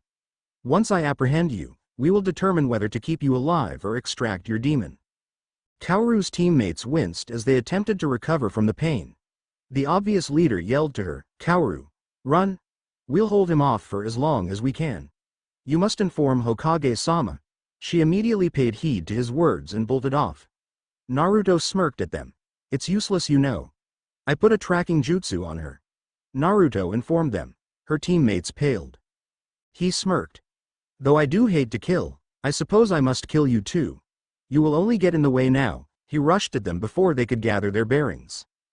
Kaoru ran as fast as she could through the forest. She scrambled through her pack. "Flare! Where's the damned emergency flare?" "Here." She took the flare and set it off. "Now I have to stay alive for the Anbu." Meanwhile, Naruto had finished off the second of her two teammates. Fox to Thunder, she ran. "I still know where she is though." Thunder to Fox, "What happened?" Her teammates intervened. "They have been taken care of." He suddenly noticed the flare that lit up the sky. "Shit. Call in Kisame to the position of the tracker. Have Itachi trail you guys in case the hubby shows up." "Roger that." Thunder out. Naruto grimaced. "At least we had a contingency plan. I didn't expect her to light a flare though. She's smarter than I had anticipated." His grimace transformed into an amused smile as he set off on her trail. On the Outsick 44, Itachi and Kisame calmly waited while under a powerful genjutsu that hid them. "This is Thunder. Shark and Weasel, do you copy?" "This is Shark. We read you. What's the status?" "The Jinchuriki is stubborn. She set off an emergency flare and the Anbu should be moving in soon. Also, Orochimaru has been sighted in the vicinity. Kisame, you were suggested to go after the Jinchuriki." "Itachi, Naruto suggested you be with our group as you're the only one here that can take Orochimaru alone." "This is Weasel. Your message has been accepted, and we are moving out." Weasel out. "Tell Fox that I'll be there shortly." Shark out. Kisame and Itachi looked at each other and nodded before dashing into the forest in different directions. Kaoru tried to stay as silent as possible and tried to lower her chakra signature. She felt someone enter the vicinity. "Oh Kaoru-chan. Where are you?" Naruto said in a sing-song voice. "Your teammates can't help you now, since they're dead. I have your Earth Scroll as well." At this, Kaoru froze. "He killed them. That bastard. I know about that flare you set off, but it won't work." Kaoru gathered her courage, and sent her voice to the opposite side of the clearing. "Were you lying about Orochimaru being here?" Naruto looked to where the voice came from, and shook his head. She threw her voice, "Smart." Naruto grinned. "Nope. That's why my partner isn't here. She's protecting the rest of the team from possible attack." "I bet you're lying and that she's waiting here," she voiced out again. "I swear to you I'm not, Kaoru. That's why we brought backup. My replacement partner should be here shortly," as he was right outside the forest waiting for the signal. As soon as he finished, she felt another presence enter the area. Kisame landed in front of Naruto. "Oi, brat. Good to see you. Where's she?" Naruto nodded. "She's trying to hide and throwing her voice, Kisame-san." Kisame frowned. "Look here brat, we're on the same level so just call me Kisame." Naruto raised an eyebrow. "You use the san prefix when you speak with Itachi-ni-san. Why can't I?" Kaoru heard this exchange and shut her eyes tightly. "Itachi? Uchiha Itachi? The Uchiha Itachi that murdered the entire Uchiha clan in a single night? Oh god, I'm outmatched." Kisame chuckled. "Enough talk, I'll flush her out. She was foolish enough to stop near a river." He began going through many hand seals. Sweden. "Daibakufu no jutsu," he roared. Realizing what was going to happen, Kaoru attempted to scramble away but was caught in the torrent of water from the river she was hiding near. Flailing, the water took her straight to the men. One was Naruto, and the other looked very much like a shark. Both of them had large, frightening blades strapped to their back, and both of them were here for a reason: to capture her. She whimpered and attempted to run but was immediately blocked by a Naruto clone. "Why don't you make it easier on yourself and give yourself up? It'll give you better chances on living, whether pre or post-capture," Naruto said calmly. Suddenly, a large explosion took place about a kilometer from their position. Kisame frowned. "Looks like Orochimaru's made his move." He turned to Kaoru. "Quickly girl, make a decision. We don't have all day, especially with that snake freak running around." Naruto looked sadly at the girl. "Kaoru, Trust me on this. Just come with us. Kaoru looked desperately at Naruto. Should I believe him? He lied to me before, but then he didn't have a choice, did he? He was after me, what should I do? Follow your heart, young one, though I must admit, I do despise Kyuubi, the Nibi said. She nodded. All right, I'll go with you. Naruto gave her a stunning smile. All right, let's go back up Masaki. I doubt Itachi's getting involved yet, what with his brother being on the team. Kisame nodded and picked up Kaoru. Hey, what are you doing? She shouted. This way is faster. Kisame grunted. Let's go, Gaki. The two set off at high speed towards the point of the explosion. Masaki had not liked the feeling of the clearing as she entered it. There was something out of place. She then spied a reed sticking out of the ground. So that's where the damned hubby is hiding. She went through several hand seals. She sneered at the reed. Raiden. Reryuden no Jutsu, she roared. Immediately, a magnetic field formed in front of her, releasing a massive thunder dragon. Directing it to the reed, she set it to full power and let it hit the target.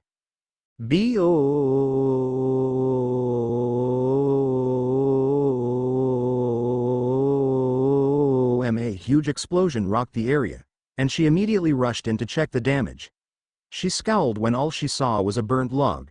He used a replacement technique. I doubt he escaped without damage though. Sakura came up to her, yelling. What the hell was that for? You just alert the rest of the teams. Masaki glared at her. What do you think my purpose was, Pinky? I was catching Naruto's attention, and we're at a serious disadvantage. She let out a yell as her back was embedded with kunai. She quickly kawarimi'd and escaped the kunai. The grass shinobi left the tree line and walked up to Team 7. Well, look what we have here. Akatsuki pests. He glanced to Masaki and the Naruto clone. Tell me, Naruto-kun. Sakura's eyes widened. That's Naruto. He's the idiot that dropped out of class after a month? I didn't recognize him. Sasuke's eyes narrowed. He was the only dropout during the academy. How did he get so strong? The grass shinobi continued. Naruto-kun, is Itachi here? Suddenly Sasuke's eyes widened. He turned to Naruto. Why you work with Itachi? He said. Masaki snarled. Stop trying to turn us against each other, Orochimaru. Kukuku, so you already know, Masaki-chan. Tell me, how is your father, the leader of Akatsuki, doing? Orochimaru asked as he pulled off his fake face. I am not obliged to tell you anything, she hissed. Oh how rude, Masaki-chan. I was merely curious, as it's been several years since I left the organization. Orochimaru smiled evilly. I was expecting you to at least have some courtesy. The only thing you should expect is death, traitor. She roared as she began one-handed seals with both hands. Raiden Tora no Jutsu. Raiden Tori no Jutsu. A magnetic field appeared, sending out a roaring tiger made of thunder and a swift bird made of thunder. Orochimaru frowned. So be it, Akatsuki pest. Doden. Doryu Heki. The thunder tiger made contact with the wall and dispersed, but the thunderbird flew over and flew straight at Orochimaru. It hit him, paralyzing him. Masaki rushed forward and unsheathed a hidden katana, slashing Orochimaru into two. She watched disappointedly as he turned out to be a mud clone. So tell me, Masaki-chan, Orochimaru said as he destroyed the Naruto clone. Was that Reryuden technique to call for the real Naruto-kun? Masaki shook her head. Not just him, but Kisame as well. You remember him, don't you? Orochimaru winced. So you brought backup? You're smarter than I thought, Masaki-chan. In that case, I'll have to end this quickly. He rushed forward. Kaden. Karyu Enden no Jutsu. Sweden. Suiryuden no Jutsu. The two jutsus rammed the floor where Orochimaru would have been, had he not jumped back in time. He looked up to see Naruto. Next to him, he saw Kisame holding on to a girl. Orochimaru narrowed his eyes. Who's the child, Kisame? Kisame merely laughed. She's a Jinchuriki, my foolish friend. You were too busy with your own crap to notice her. Orochimaru growled. To think I missed that detail. Oh by the way, Orochimaru, Naruto said out loud. Sabaku no Gaara is next on our list. You will not interfere with our plans. Orochimaru ground his teeth. You will do nothing with Sabaku no Gara. He is essential in my plans, and is in this case the rook that I so desperately need. Naruto turned and gave Sasuke a look. Sasuke interpreted it as something is going to happen, don't overreact. Look. Naruto smiled as Sasuke goaded up. Itachi ni-san, you may come out. Sasuke and Orochimaru's eyes widened as Itachi stepped out of the bushes behind Orochimaru. So we meet again, Orochimaru, Itachi spoke calmly. Sasuke gave Naruto a furious look, which he interpreted as he's your brother. Look. Naruto merely jumped down and walked over to him. I'll explain everything later, Sasuke. Just be patient for a bit. Sasuke nodded. He turned to watch Itachi and Orochimaru face off. 4 Akatsuki members is not odds to be playing with, he said before running off. Itachi quickly looked to the others. Kisame, get her to the leader. Naruto and the rest, follow me. Obeying, they immediately set off on Orochimaru's trail. Fox to Weasel, I set a tracking jutsu on him while he faced you off. I don't know if he's noticed it yet, but if he stops to remove it we can catch up to him. If he doesn't, we catch up to him anyway. Weasel to Fox, good job Otuto. I've trained you well. Now, let's end this menace once and for all. Thunder to the rest, I sense incoming chakra signatures. I'm guessing Anbu. Weasel to Thunder, understood.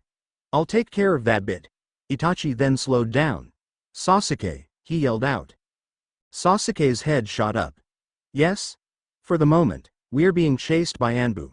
I need you to split off to lead them in another direction. Itachi then tossed Sasuke a device. Once you get them off our trail, you can catch up to us with this tracking device. Good luck. Sasuke nodded, before pulling Sakura away from the group, making sure to leave obvious evidence. I don't know why I'm doing this, but something tells me that my brother isn't all that evil I thought him up to be. Sasuke-kun. What are we doing? Why are you listening to them? Aren't they traitors? Sasuke grit his teeth. We're leading the Anbu away. I'm listening to them because they can get rid of Orochimaru. They may be traitors, but they still have some honor. And as for my brother, I'm thinking of this as a temporary ceasefire. Sakura nodded. The enemy of our enemy is an ally. Good thinking, Sasuke-kun. Let's just hope they can kill him. I do too, but Orochimaru is supposed to be a sneaky bastard. He'll most likely escape by using meat shields or some other crap. Sasuke-kun, the Anbu are getting closer. We need to think of some sort of excuse before they arrive. I'm already on it, Sakura. In 5 minutes, the Anbu had caught up to the remaining members of Team 7. Halt. Who set off the emergency flare? The lead Anbu asked them. It wasn't us, Anbu-san. It was a girl, and she was kidnapped by missing nin that infiltrated the Chunin exams. We split off from them as soon as we spotted them, so I guess you missed them. Sakura said with a guilty tone, as she shuffled her feet. The Anbu sighed. It's all right. I suppose it was common sense that made you run from superior shinobi. I do wish that we hadn't spent all our time chasing the wrong path though. He raised a hand and the Anbu left in pursuit of the missing nins. Sasuke grinned at Sakura. Nice acting, Sakura. Have you ever thought about taking up drama? He joked. Sakura pouted. It's not nice to tease someone like that, Sasuke-kun. Sasuke smirked. Let's go find the others. Naruto, Itachi, and Masaki continued after Orochimaru. Itachi, being the faster one, sped ahead while he left the 2 remaining members to bring up the rear. Masaki suddenly tensed. Thunder to the rest, 3 Anbu teams coming from the behind, 10 minutes away. They're a special tracker unit, damn it. Weasel to Thunder, hold them off for as long as possible. Possibly feed them information about Orochimaru. Weasel out. Thunder to Fox. What do you think, Fox to Thunder? I say we make cage buncheons and continue on and leave the explaining to the cage buncheons. Good idea. Transform them into Itachi and Kisame without the cloak on though. Thunder out.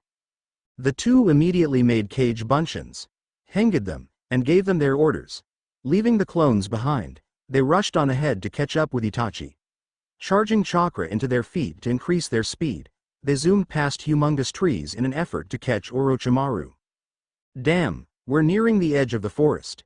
We need to catch him, now, Naruto thought. Increasing their speed, they quickly began closing the distance between Itachi and Orochimaru. Naruto narrowed his eyes when he felt the cage buncheons puff out of existence. Fox to Weasel. Our cage buncheons were destroyed. It seems they tried to reason with the Anbu, but they had orders to attack on sight. Thunder to Rest. I guess it was worth a try. Let's pick up the pace, we can't let that hubby escape. Shark to Rest. I've taken her to the leader. What do you suggest we do with her? Fox to Thunder. Let's train her. If she proves to be stronger than any Akatsuki member without the use of her Biju at the end of her training, we can replace them. We have no need for weak members. There was a pause as Kisame spoke with Yoshi. Shark to Fox. Your plan is a go. Leader congratulates you on a wonderful plan. All right. Understood. Fox out. Underscore. Orochimaru ran haphazardly through the trees. Damn it, if they catch up I'm done for.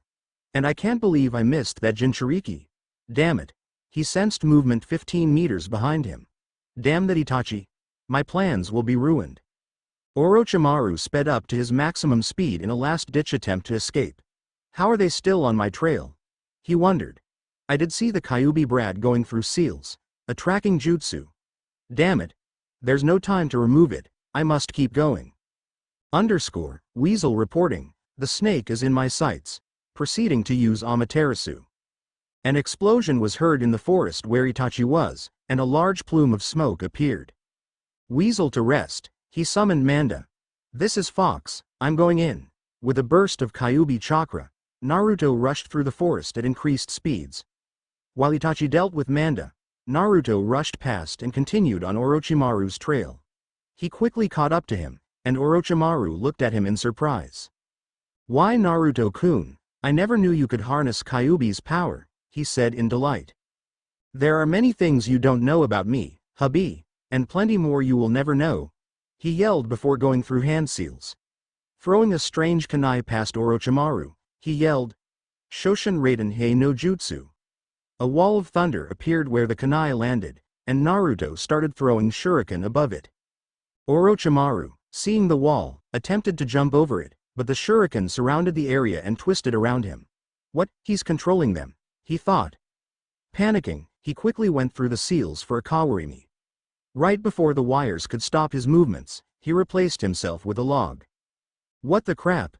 Naruto quickly burst forward, but it was too late.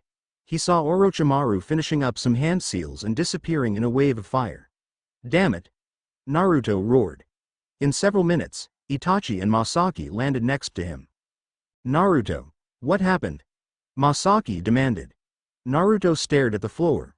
He got away with a kawarimi moments before I had him bound. Itachi sighed.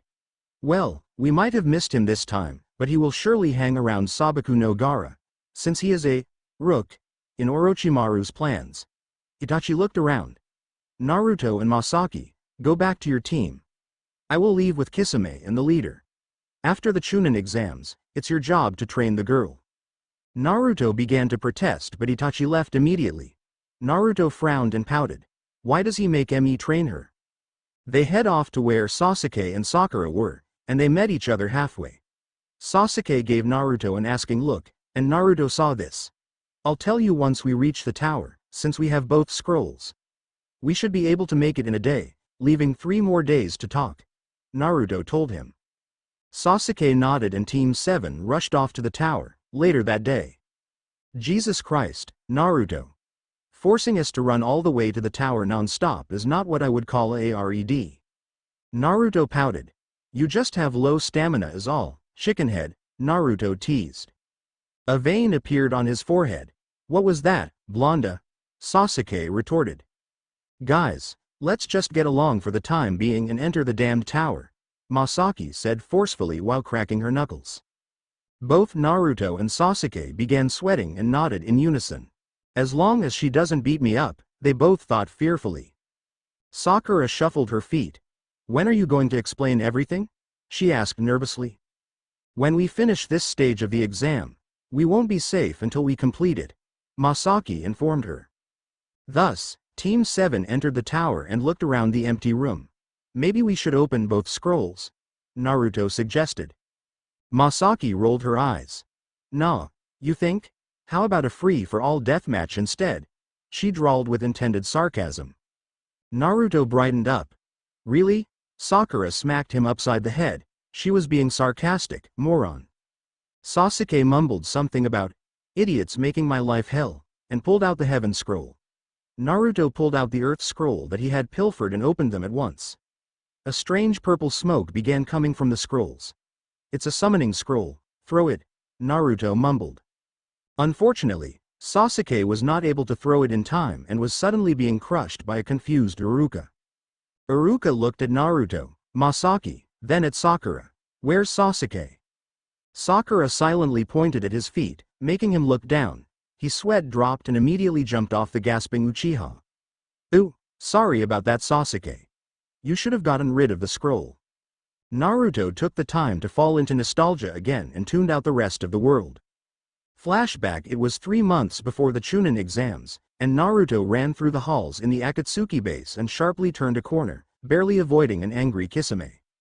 That's the last time you're ever going to prank me, brat. Kisame screamed in anger. Naruto quickly created a cage bunshin and ducked into a door to his left, leaving Kisame to chase after the hapless clone. He breathed a sigh of relief, when he suddenly stiffened. He slowly turned to see Masaki exiting the bathroom, wearing nothing but a towel.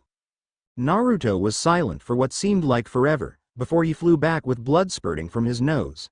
Crashing through the door, he lay twitching on the floor. Kisame had unfortunately at the time caught the clone. Disappointed, he was walking down the same hall when Naruto flew out the door. He paused when he noticed the nose blood.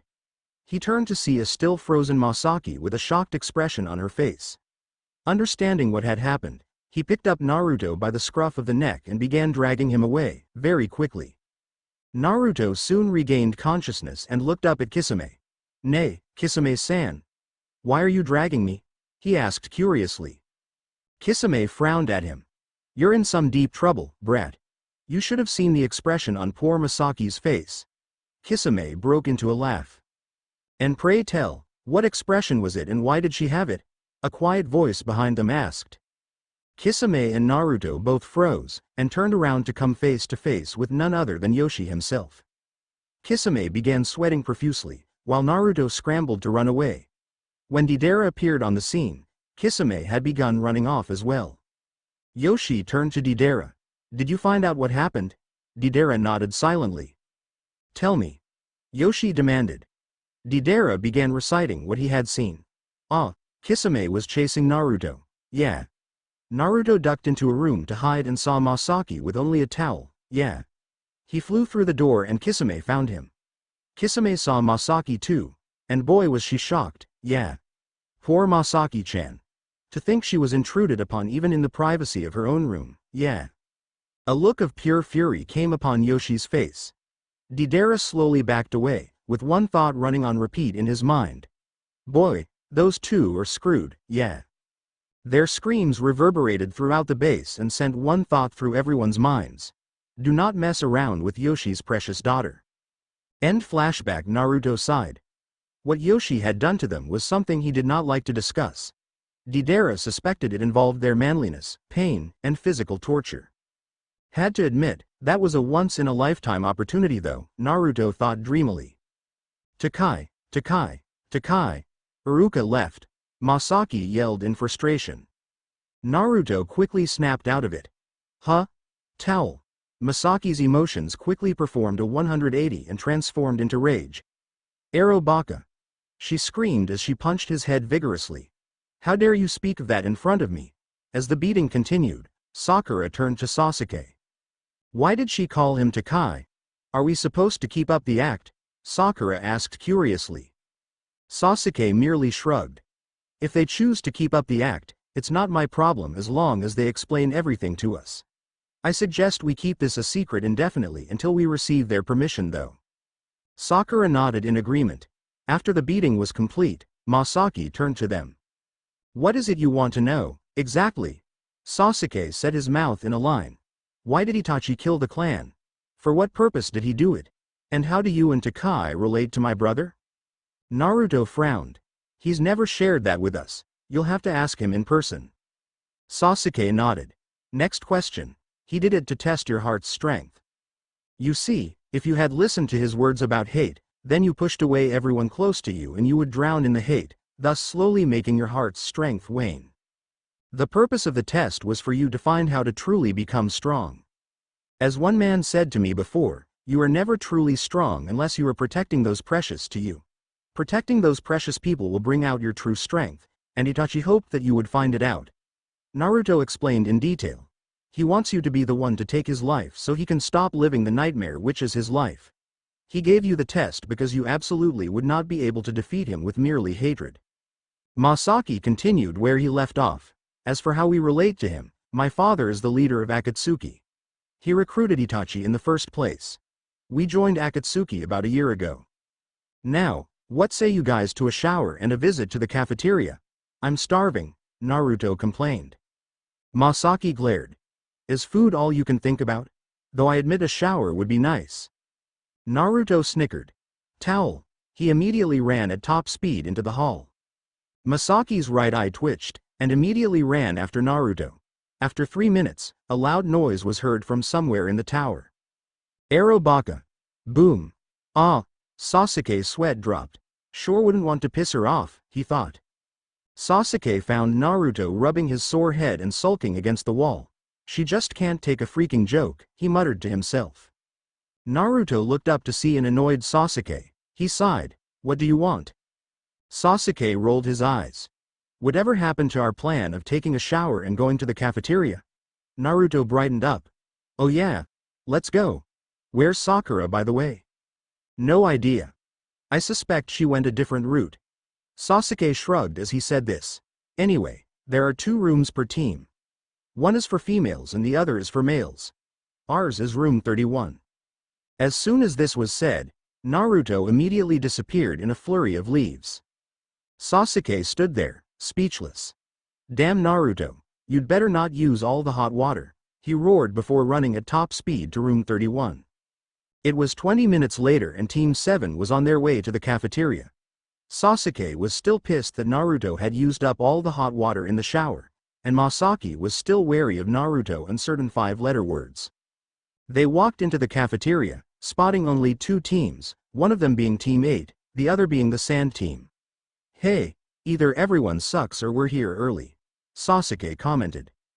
Well, it is the first day you know, Sakura muttered. It's not like everyone has special tracking skills, 2 S-class shinobi, or a demon. Naruto no suspect we'll see a steady flow in the next few days. Now, let's eat, he declared. He went over to the trays of food and saw a huge variety, including ramen. After getting caught and berated by Masaki when he tried to take the entire tray of ramen, he silently ate his meal and sent a glare every few minutes at Masaki. After they had finished, Naruto got up and stretched. Yawning loudly, he mumbled something sounding like, sleeping all day, and disappeared in a pillar of fire. Damn, I wish I could teleport like that, Sasuke complained. It would save me the trouble of walking everywhere. That Naruto uses it to get everywhere, I swear, Masaki said while shaking her head. And just as Naruto predicted, the number of teams inside the tower steadily grew until the final day arrived. As all the teams that had passed stood in front of the Sandaime as he said his speech, he decided to take the time to have a man-to-man talk with Kyuubi. Concentrating, his eyes quickly glazed over as his consciousness spiraled into the recesses of his mind. Naruto found himself in a pathway. Damn it, when will I ever learn to take myself directly to the stupid furball, he thought to himself. He trudged along the dark path, taking a quick look at the pipes above him. Huh, that's funny, they were smaller the last time I came here. He finally turned left and opened the door in front of him. He slunk inside and went in front of the cage. Oi, Baka Fox. Care to tell me why the pipes are bigger? The Kyuubi snorted from its sleep and glared at him. I thought for someone of your intellect, you would have known by now. When those pipes increase, I can also pump more chakra into you when you need it. So that means, yeah, your maximum chakra capacity for handling my chakra is slowly enlarging. When will I be able to get 4 tails and not go berserk? In a few months at the least. Just be more patient, brat. It's not every day your body adjusts itself so it can handle more demon chakra. Naruto frowned slightly. If I used 4 tails in a few months, what would my level be at? Shay, how should I know? Anyways, unless you start training again, you'll never get near Itachi's level without the use of 5 tails at the least. Shay, training is boring. I'll find something better to train on, like a new style. I can teach you a jutsu that can transform you into a half-demon. Naruto froze. What's the catch? If you leave it on too long, you'll eventually become a demon. The good thing is, every time you reuse it, the timer restarts. 12 hours is the max time limit. Naruto smiled widely. That's the most useful thing I've ever heard. Alright, I'll teach it to you. It's called Yami Tasuki Henshin. Any benefits from transforming? Naruto asked curiously. Of course. Your chakra gets replenished by 50% of your maximum, but you can't go over 100%. Also, when you transform you immediately get a boost in your speed and power, ranging from 150 to 200%. You can also take much more damage in demon form. Alright then Foxy. What are the seals? Bah. It's dragon, tiger, horse, dragon, snake, dragon, ox, and dragon. Whoa, lots of dragon seals in there, Naruto muttered. Test drive it out during your preliminaries. What? Preliminaries? What the hell, they haven't done one of those in years? Too many people passed this year. I'm cutting the link now since the old man finished his speech. Sayonara, brat. Dumbass fox. Naruto shouted before he was sent flying back into his own consciousness. He looked around to see everyone moving, so he followed Masaki up a set of stairs. Stupid preliminaries, Naruto muttered. And how would you know? You were in your own little world, Masaki said after opening a link. Damned fox told me after he taught me a new jutsu. Ooh, what does it do? Masaki said, bubbling with excitement. I can transform into a half-demon with a time limit of 12 hours until I become full demon. Cool. Hey, the preliminaries are starting, but I'm hungry. Can you go get me some food? Masaki pleaded. Naruto was about to reply a negative when Masaki suddenly turned to him, puppy dog eyes at full blast. God damn it, fine. When will you stop using that on me? Naruto yelled mentally. I'll stop the day you become smart. Ha, ha. That was so funny I forgot to laugh. Whatever, I'll be gone for a bit. Warn me if my name comes up. He then closed the link and left the room with several people staring at him. Where's he going? Kurenai asked Kakashi. He looked up from his book and then turned to see Naruto leaving. Probably going to the cafeteria. Not many people know that it's open during the exams. Naruto grumbled as he walked to the cafeteria. Stinking girl can't even go and get her own food. Why did she even skip breakfast in the first place?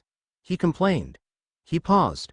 Come to think of it, she didn't even specify a food. He groaned and entered the cafeteria.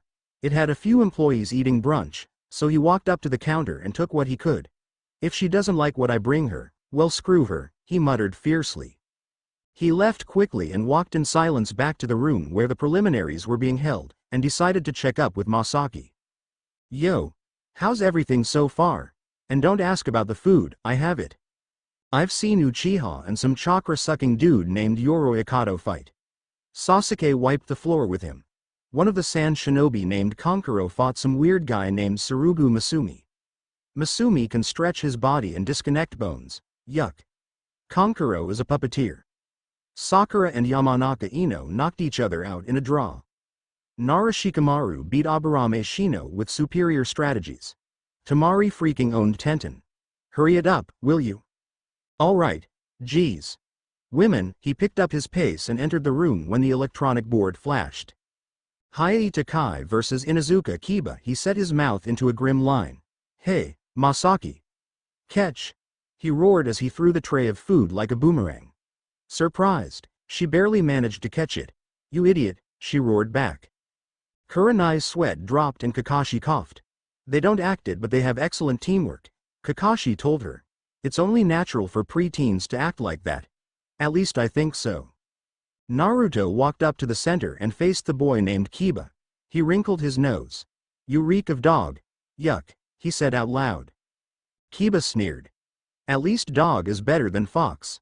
Naruto glared. Bring it, dog boy. The examiner coughed. Hyei Takai against cough Inuzuka Kiba. Begin.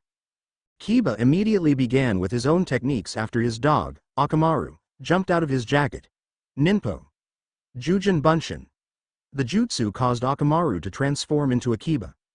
Ninpo. Shikyaku no Jutsu. Kiba and Akamaru both went on 4 legs as his nails lengthened into claws. He grinned cheekily. Scared? You should forfeit while you have the chance. Naruto sneered. Time to test out the jutsu I learned before coming. He went through the designated hand seals. Yami Tasuki Henshin. Suddenly, before everyone's very eyes, he began to transform. His skin turned midnight black, and 6 sharp, 2-foot-long spikes emerged from his back, one on each side and going down in pairs. His head and neck elongated and shaped itself into a demon's head, complete with 2-inch-long mandibles that dribbled saliva. Masaki yewed at this in particular. His arms grew muscular and his nails turned to long 5-inch-long claws. A large and long spiked tail emerged. He had no pupils. Instead, his entire eyes were crimson red.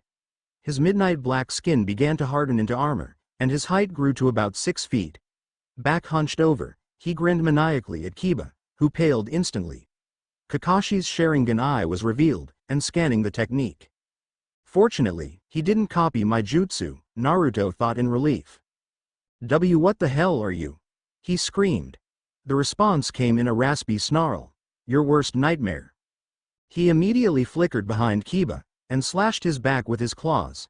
He yelled out in pain and flew forward. Akamaru roared and charged at him. Naruto ND sent Akamaru flying. Kiba slowly got up and handed Akamaru a soldier pill. Bring it on, Gatsuga.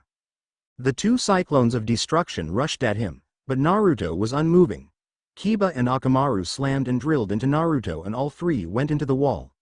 The 2 partners jumped back and sneered. So much for transformation. What a load of, what the. The smoke cleared to see Naruto, uninjured, in an obvious grin. That tickled. Let's have some more fun, Seishinutsu. Large amounts of chakra began to focus around his clawed hands. Charging forward, Kiba attempted to jump back, and got clipped. He grinned after dodging, but his emotions suddenly went from grinning, to shock, and finally to disbelief. Mouth gaping as he fell, he noticed the sheer amount flesh that the attack had torn off him. Is this the end? Pain racking his body, he attempted to crawl away as the demon neared him. Seishin. Suddenly, Hayate and Kakashi were standing in front of him. That's enough, Takai. It's just plain cruel to kill him now, Kakashi murmured. Che, just when I was about to deal the death blow, he put his demonic hands into a seal. Concentrating, his demonic body began to recede back to its normal human form. He winced slightly as he walked up the stairs. Hayate checked up on Kiba and signaled for the medics. Standing up, he held out a hand. Winner, Hayate Takai. The participants stared in disbelief at what had happened. There were a few thoughts running around their heads, but they were mostly the same. That guy's a monster. Finally, worthy blood, that guy's as evil as Gaara. How frightening. Just looking at him made me shiver, but his chakra made me downright afraid. He performed a half-demon transformation? Interesting. Masaki glared at him as he approached her. That was overkill, she muttered. Naruto merely shrugged it off. I had to test it somehow. It's a really good jutsu when you want to end things fast. He then looked at her empty and spotless plate. You ate it all already? And you licked it clean? She flushed a crimson red. I was hungry, damn it. He smirked and waved it off. Whatever. Link me. She obliged and soon the 2 were talking mentally and away from stray eyes and ears. Let's watch the Ichibi Jinchuriki closely, Naruto suggested. Why? We have to know what he's capable of. It's not good if a shinobi doesn't know what he's up against. Che. I suppose we shouldn't underestimate the brat? Masaki asked lightly. Not one bit. He is deadly I suppose, but with my demon speed I should be able to neutralize him easily. If all else fails, I'll use Seishin Utsu. Get Kyuubi to teach me a jutsu, please? She then used the puppy eyes on him. Oh god, stop that. Fine, god damn. He cursed as he connected a chakra string to her. Kyuubi will warn you when it's your turn. And both of their eyes suddenly glazed over. They found themselves in front of a massive door. Well, At least I can get myself in front of the door instead of 15 minutes away in a random passage. Masaki deadpanned. Just open the stupid door, he sighed, but did so. The two Akatsuki members walked in and went up to the cage. Oi, Fox. Masaki here wants to learn a jutsu off you. Sheesh. Must you bother me every hour of the day? Do I look like a jutsu library to you? Kyuubi complained. Masaki frowned. Yes. Stupid brat, don't piss me off. Since I'm in a medium good mood right now, I'll teach you a jutsu. I call it Hakanai Shori. What it does, for a short amount of time you will get a massive speed boost, depending on how much chakra you use. The seals are dragon, snake, boar, tiger, horse, and horse. Now let me get some shut-eye.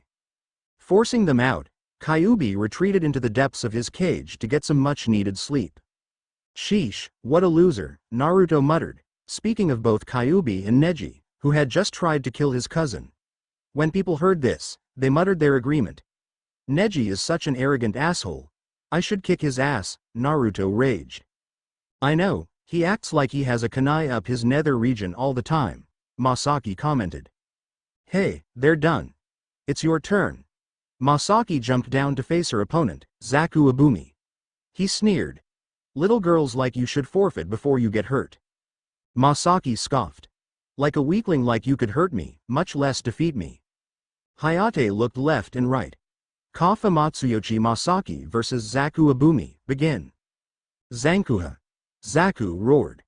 A large blast of air blasted the spot Masaki was standing in. Zaku rubbed his nose with a finger. Hey, nothing left of her. Nothing left of who? Muttered a voice behind him. He quickly turned around but was unable to block. Masaki backhanded him across the floor and into the wall. How did you dodge? He stammered. Hakanai Shori, she whispered next to him. Suddenly, the Masaki in front of him disappeared into after images, the final image coming to a stop next to him. She held up a kunai to his neck. Forfeit or die. Zaku snarled and brought up his hands, but he was too slow. She immediately cut his throat, and his body slumped over. I warned you. She shunshined up to Naruto and sighed. This is no fun. Naruto shrugged. I'll take what I can get. Now let's watch the rest of the matches. The next match was uneventful. It was Yakushi Kabuto vs Akamichi Choji. Kabuto dodged the steam tank and immediately held a kunai to Choji's neck, as Masaki had done. The fight after, involving Dosu Kinuda and Kintsuchi, went by extremely slowly. Knowing each other's weaknesses made it harder to win, but eventually Dosu's speed and stamina won out. Gaara and Rock Lee's battle was much more interesting, with Gaara winning by only a small margin. I was impressed by that Lee though, Naruto thought. To be able to open 5 gates at so young an age, it is quite a feat. The remaining participants then picked numbers from a box. The Hokage coughed. The matches in the final exams are as follows. Amatsuyoshi Masaki vs Hyuga Neji Uchiha Sasuke vs Sabaku no Kankuro. Nara Shikamaru vs Sabaku no Tamari Hiei Takai vs Sabaku no Gaara. Dosu Kinuda vs Yakushi Kabuto. You all have a month to train and prepare for the final exams. Good luck, all of you. Naruto trudged home after the preliminaries. Masaki had gone clothes browsing, leaving him alone. He suddenly noticed a lone girl sitting on a bench in the park. He squinted, her features slowly sharpening. Silver gray hair, amethyst eyes, oh my God. He quickly turned to walk away when she caught sight of him. Wait. Your leader told me to tell you that you had to train me, she called out to him. Naruto froze in his tracks and slowly turned. Don't tell me she said what she just said. All right, I won't tell you. Shut it, damn fox. Naruto sighed. Can't someone else train you? She shook her head. He said they were all out on long-term missions. He groaned loudly enough for her to hear. All right, I'll train you, but I'm not nearly as good in teaching as the others.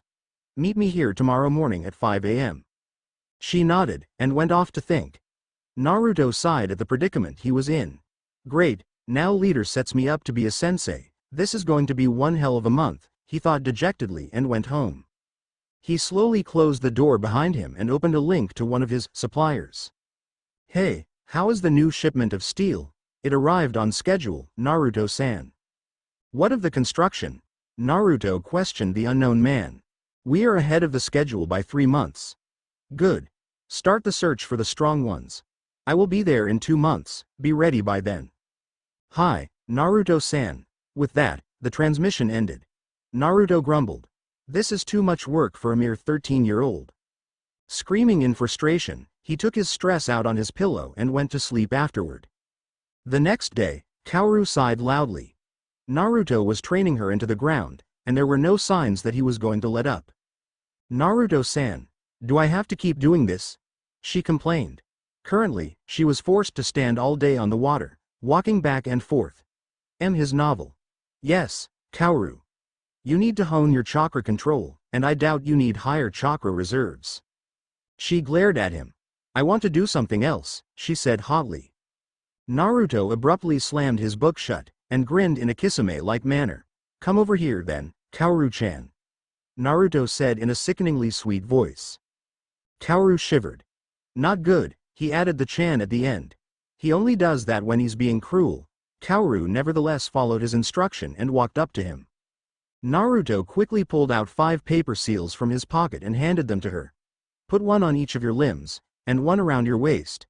She did as instructed and then looked back at him. He still has that creepy grin. What's he planning? She thought to herself. She would find out soon enough. Naruto performed a single seal, and suddenly Kaoru felt like a ton of lead. What the hell did you do? She screeched. Naruto smirked evilly. Gravity seals. I won't teach you how to release them until you finish weight training. Kaoru gaped at him. She opened and closed her mouth, no noise coming out. Clenching her fist, one thought ran into her mind. Must kill blonde. Oh, and one more thing. Every time you can't finish an exercise, or if you attack or disobey me, I'll up the weights. She gave him a glare worthy of rivaling Yoshi's anger mode, and grit her teeth. When I'm done with the weight training, I'll kill you, she roared. Naruto yawned. Less talk, more running. Go run 30 laps around the Konoha walls. Kaoru grumbled under her breath before running off, though progress was sluggish. It was sundown when she finished running, and she immediately collapsed onto the floor, drenched completely in sweat. Naruto looked up from his novel and gazed upon the pitiful sight, and sighed. Closing his book and pocketing it, he moved over to her and picked her up. While she protested, he placed her on his back and set off into Konoha. As he ran across the rooftops, he tilted his head to Kaoru. Nay, where do you live? He asked. Ah, she paused, and then began muttering directions, and Naruto raised an eyebrow at the mention of her address. Going to where she currently lived, he dropped her off and walked down 4 doors down the hall and took out a pair of keys. Kaoru's eyes bulged out when he entered the key into the hole. He turned to see her staring, and grinned. Funny, isn't it? He commented. Her brain stopped for a moment, then went back to full time as questions raced through her mind. Why do you train me so hard? Kaoru demanded. Naruto bit his lower lip, and looked around to make sure there was no one around. I'll tell you in your apartment. Kaoru frowned at this. Why my apartment? She asked curiously. Secrecy, he muttered as he continued to check if anyone was in the hallway. Kaoru sighed and mumbled something about paranoid freaks, and opened her own apartment door and gestured for him to enter. She closed the door after he had entered and they both sat on a couch. So, let's try again. Why train me so hard? Naruto paused. In a few years, you will be pitted against our weakest Akatsuki member in a one-on-one battle to the death. Naruto told her. Why? We have no use for weak members in Akatsuki, as well as Biju extracting only being able to take place once a year. If you can beat the Akatsuki member without your demon's assistance, you will take that member's spot in Akatsuki rather than being killed from extraction. Kaoru stared at the ceiling as she organized her thoughts. Will you do the same for that Gaara guy? Naruto nodded. He will get the same chance as you do, but you won't be fighting him. It's useless wasting Jinchuriki like that. She dropped her view to eye level. So, if I win and kill that member, I get to join and not die. She paused. I guess I understand why you're training me so hard then. Naruto gave her a genuine smile. There's also another reason. I used to act a lot like you, and I still do. I just don't do it outside the Akatsuki base. With your will and determination, I have no doubt you will be ready to enter Akatsuki when the time comes. You really think so? She asked dubiously. He grinned in return. I wouldn't waste my time training you if I didn't think so. He suddenly tensed up when a door slammed. Oi, brat! Roared a familiar voice. Oh crap, see you tomorrow at 5 a.m. sharp, he managed to say quickly before disappearing into the floor. As soon as he disappeared, the door was kicked open and Kisame entered the room. Where's the brat? I smelled him in here. He looked around and spotted Kaoru. Where did he go? He demanded. Kaoru shrugged. He's been in his apartment since we finished training for the day. Kisame sneered. You can't fool a shark's sense of smell. What was he doing in here? He demanded again. I told you, he hasn't been in here. He carried me to my apartment, probably why you thought he was in here, because his smell rubbed off. She growled out, trying to restrain her annoyance. Kisame growled. I'll let it pass, this time. Next time, I won't take excuses. He ran out the door and ran further down the hall to Naruto's apartment. Curious, Kaoru followed him. Kisame slowly backed up and brought up his shoulder. Counting to 3, he charged the door like a battering ram. Before he could reach it though, the door swung open and Kisame slid across the newly applied oil and crashed into Masaki's bedroom. Silence ensued until, Ga! Ero Baka! Immediately a vicious scuffle followed, ending in a rapid half a minute. A fully dressed Masaki quickly exited the room and glared at Naruto. I will not allow any more pranks in the apartment, understood? Naruto sighed. All right, geez. He turned to Kaoru. You may go now. Closing the door, he walked over to the couch and sat down. Her training is faster than expected. I'll teach her advanced chakra control after her weight training, Naruto muttered. Masaki smiled evilly. How about I help with her training? Naruto shivered. Ah, I don't think that's necessary, Masaki. She pouted, but her expression quickly went emotionless. What's the plan during the 3rd exam? Naruto smiled grimly. We are to ignore any leaf nin and go straight at the Jinchuriki and Orochimaru. Deidara and Sasori will take care of Orochimaru, so we'll go after Gaara. What do I do? Whined Kisame, who had just recovered from unconsciousness. You go get your ass back to base and annoy Itachi ni-san instead of us, Naruto replied. Ooh, that hurt Naruto. Kisame said playfully. Maybe I should just tie you up and throw you into the hot springs. Naruto gasped. You wouldn't dare. As the argument went back and forth, Masaki began burning up half in embarrassment at the conversation, and half in anger. I'm quite the ladies' man, Kisame boasted. Unfortunately, this sent Masaki over the edge. Ladies' man. Pervert. She growled severely as she advanced towards the two while cracking her knuckles. Kisame chuckled nervously and backed up, trying to create some distance. Masaki quickly closed the distance and began choking him. Choke, see you later, choke brat. Kisame managed to spit out before using Shunshin no Jutsu to teleport away.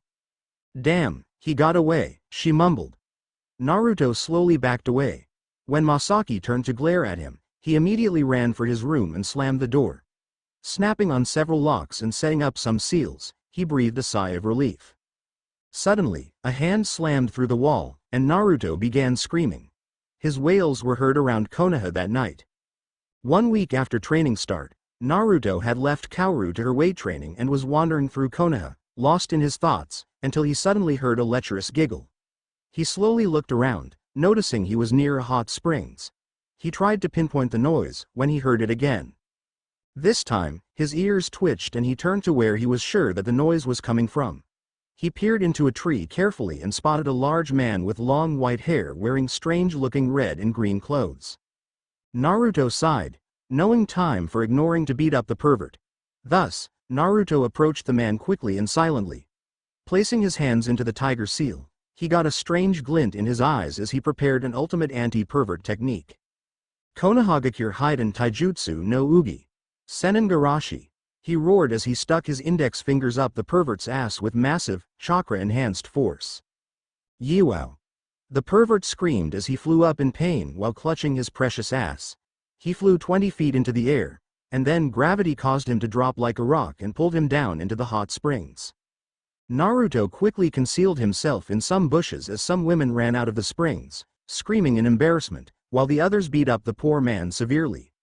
When the noise died down, The perverted man slowly came out the door, bruises and bumps covering him entirely. He glared at the bushes where Naruto was hidden. "Come out now, you damned ass, you interrupted my research, brat," the man roared. Naruto grunted. "Tell me who you are before I show myself." The man grinned foolishly. "I am Jiraiya."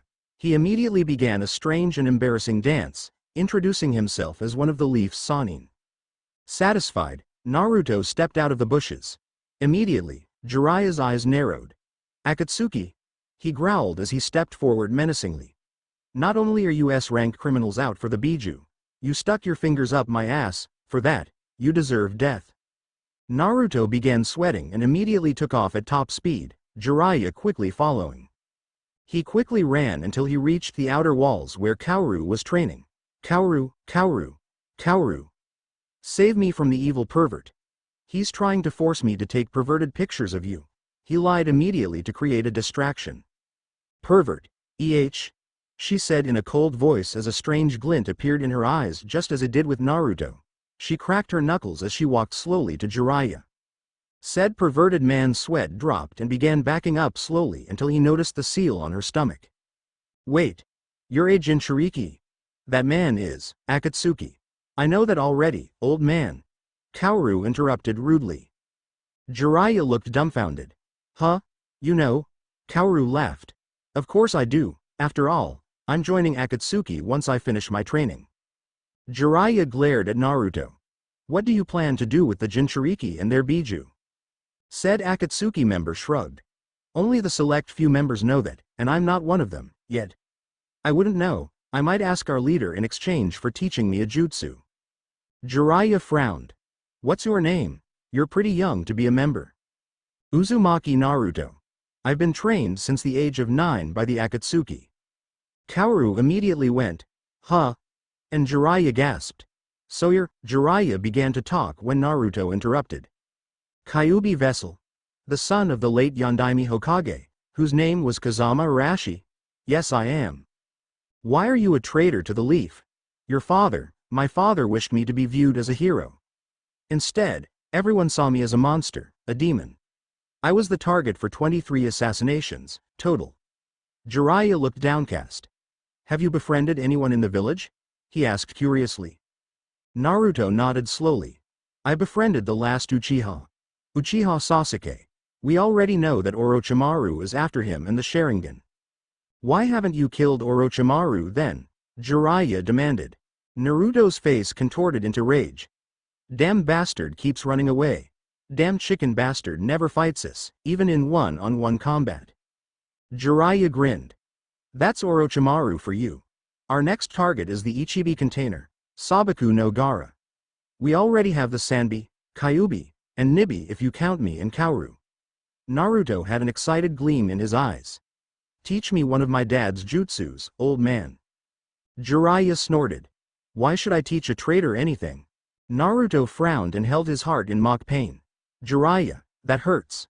I was a civilian when I left and you know the rules when it comes to that. Also, I'm officially a Leaf Genin with no record of traitorousness, taking the Chunin exams final in 1 month.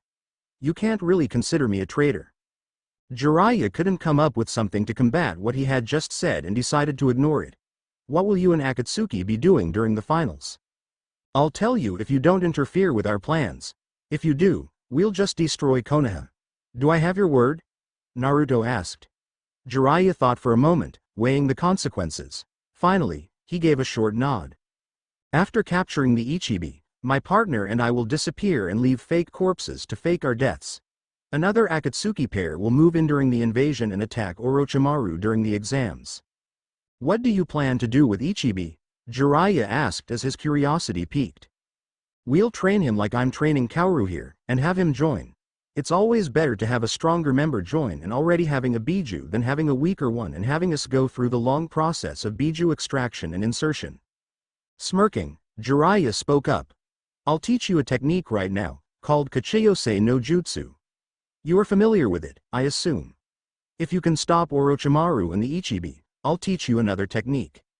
Naruto raised an eyebrow. "I'm guessing both are jutsus my dad used, and by stop, I suppose you mean as long as Orochimaru is unable to complete his objectives, such as assassinating Sandame. I can't guarantee that he'll die, because he probably won't.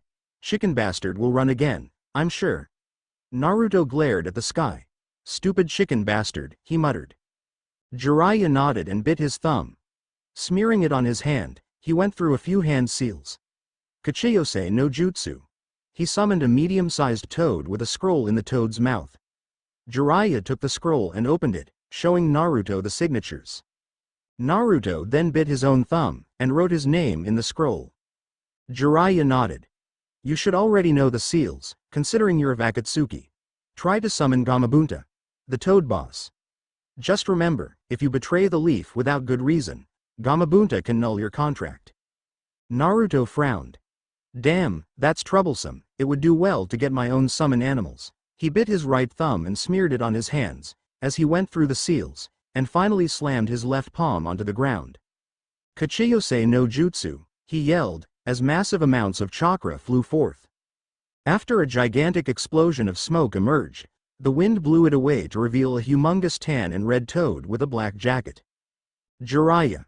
How dare you summon me again after that last incident? Gamabunta roared, his voice shaking the ground. Naruto slowly unclenched his teeth and pulled his fingers out of his ears. Oh, excuse me Gamabunta-sama, but I was the one who summoned you. Naruto explained meekly. Gamabunta looked up to see Naruto on his head, blonde hair sticking out sorely against rough red skin. What's your name, kid? Naruto smiled widely. Uzumaki Naruto, son of Kazama Arashi. I assume you know him. Gamabunta nodded. Yeah, I knew him. Total blockhead, but he was very strong. Anyway, I'd have you drink with me to finalize the contract and letting you summon me any old time, but by the looks of it, you're underage. Not that I care, but what would the village do if you happened to become drunk? Naruto thought for a moment. I'd probably go insane and wreak mass havoc, he admitted. The large toad's mouth crinkled into a small smile. As long as you don't summon me for any stupid reasons, I'll be there. Yane. Gamabunta said before disappearing. What? Ga? Naruto yelled out in surprise as he suddenly found himself falling. Damn, did he really have to leave so suddenly? He thought, annoyed. Charging chakra into his feet, he flipped a few times in the air before landing hard onto the floor. Damn, that hurt, he mumbled. Jiraiya walked over to Naruto. I'll teach you the beginnings of the next jutsu, the Rasengan. I won't show you the final byproduct, or you might master it on your own and might feel that you need not uphold your side of the bargain. Share, Naruto growled. I may be Akatsuki, but I'm definitely not a backstabber. Once I give my word, I stick to it. Sighing, Jiraiya waved it off.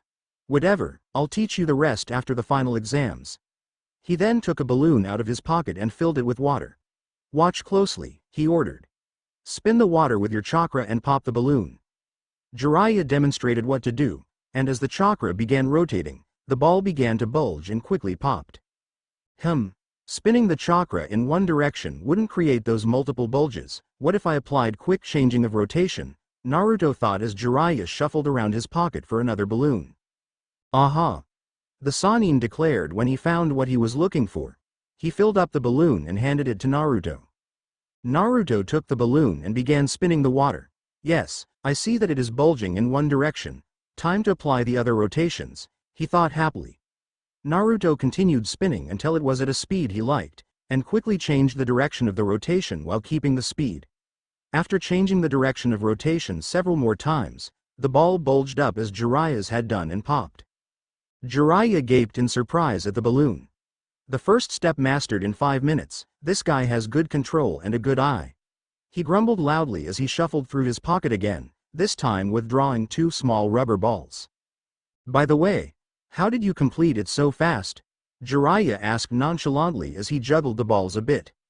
My chakra control is at the equivalent or better than a Hyuga's. It comes naturally when you train with Akatsuki for as long as I have. The Sannin nodded seriously. Observational skill is unmatched, I can tell. He watched how the chakra in the balloon worked and imitated it perfectly. Jiraiya looked thoughtful. I'll teach you step 2 right now. Say, I'll make a bet with you.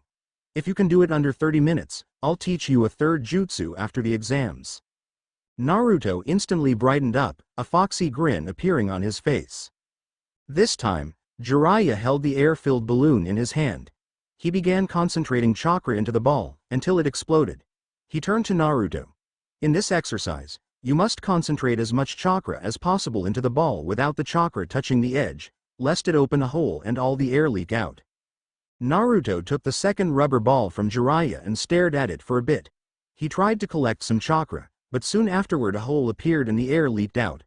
Stumped, Naruto sat on the floor and pondered the best way to pop the ball, while Jiraiya shuffled around his pouch looking for another one. He was concentrating chakra, around one specific point, like a ball. If I had a visual to concentrate on, it'd be much easier. Naruto accepted another rubber ball from Jiraiya and closed his eyes slowly.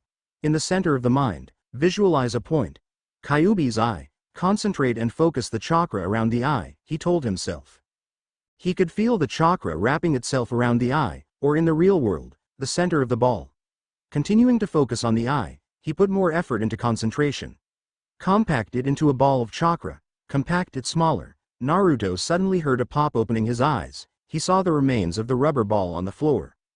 Jiraiya rubbed his chin thoughtfully as he watched Naruto master the second stage of the Rasengan.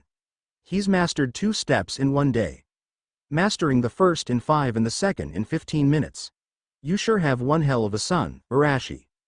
Naruto smiled at his accomplishment, but it soon transformed into a frown when he felt killing intent directed at the both of them. Are you two going to ignore me all day, or will I have to force you to explain yourselves? Kaoru asked menacingly, patience at an end.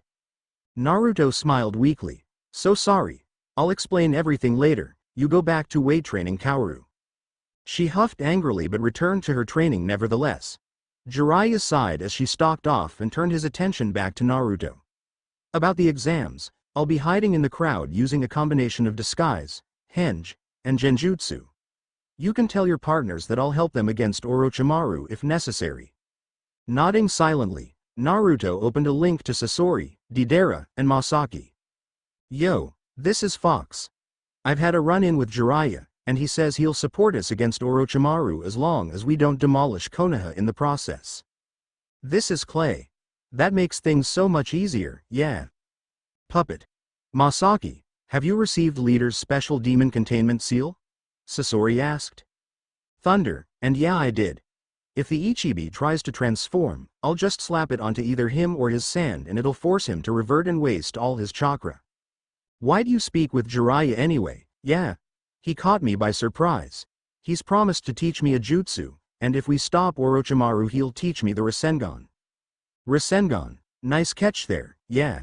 Should we have Itachi-ni-san and Kisame-san patrol the forest and take out the summoners? Naruto asked his team.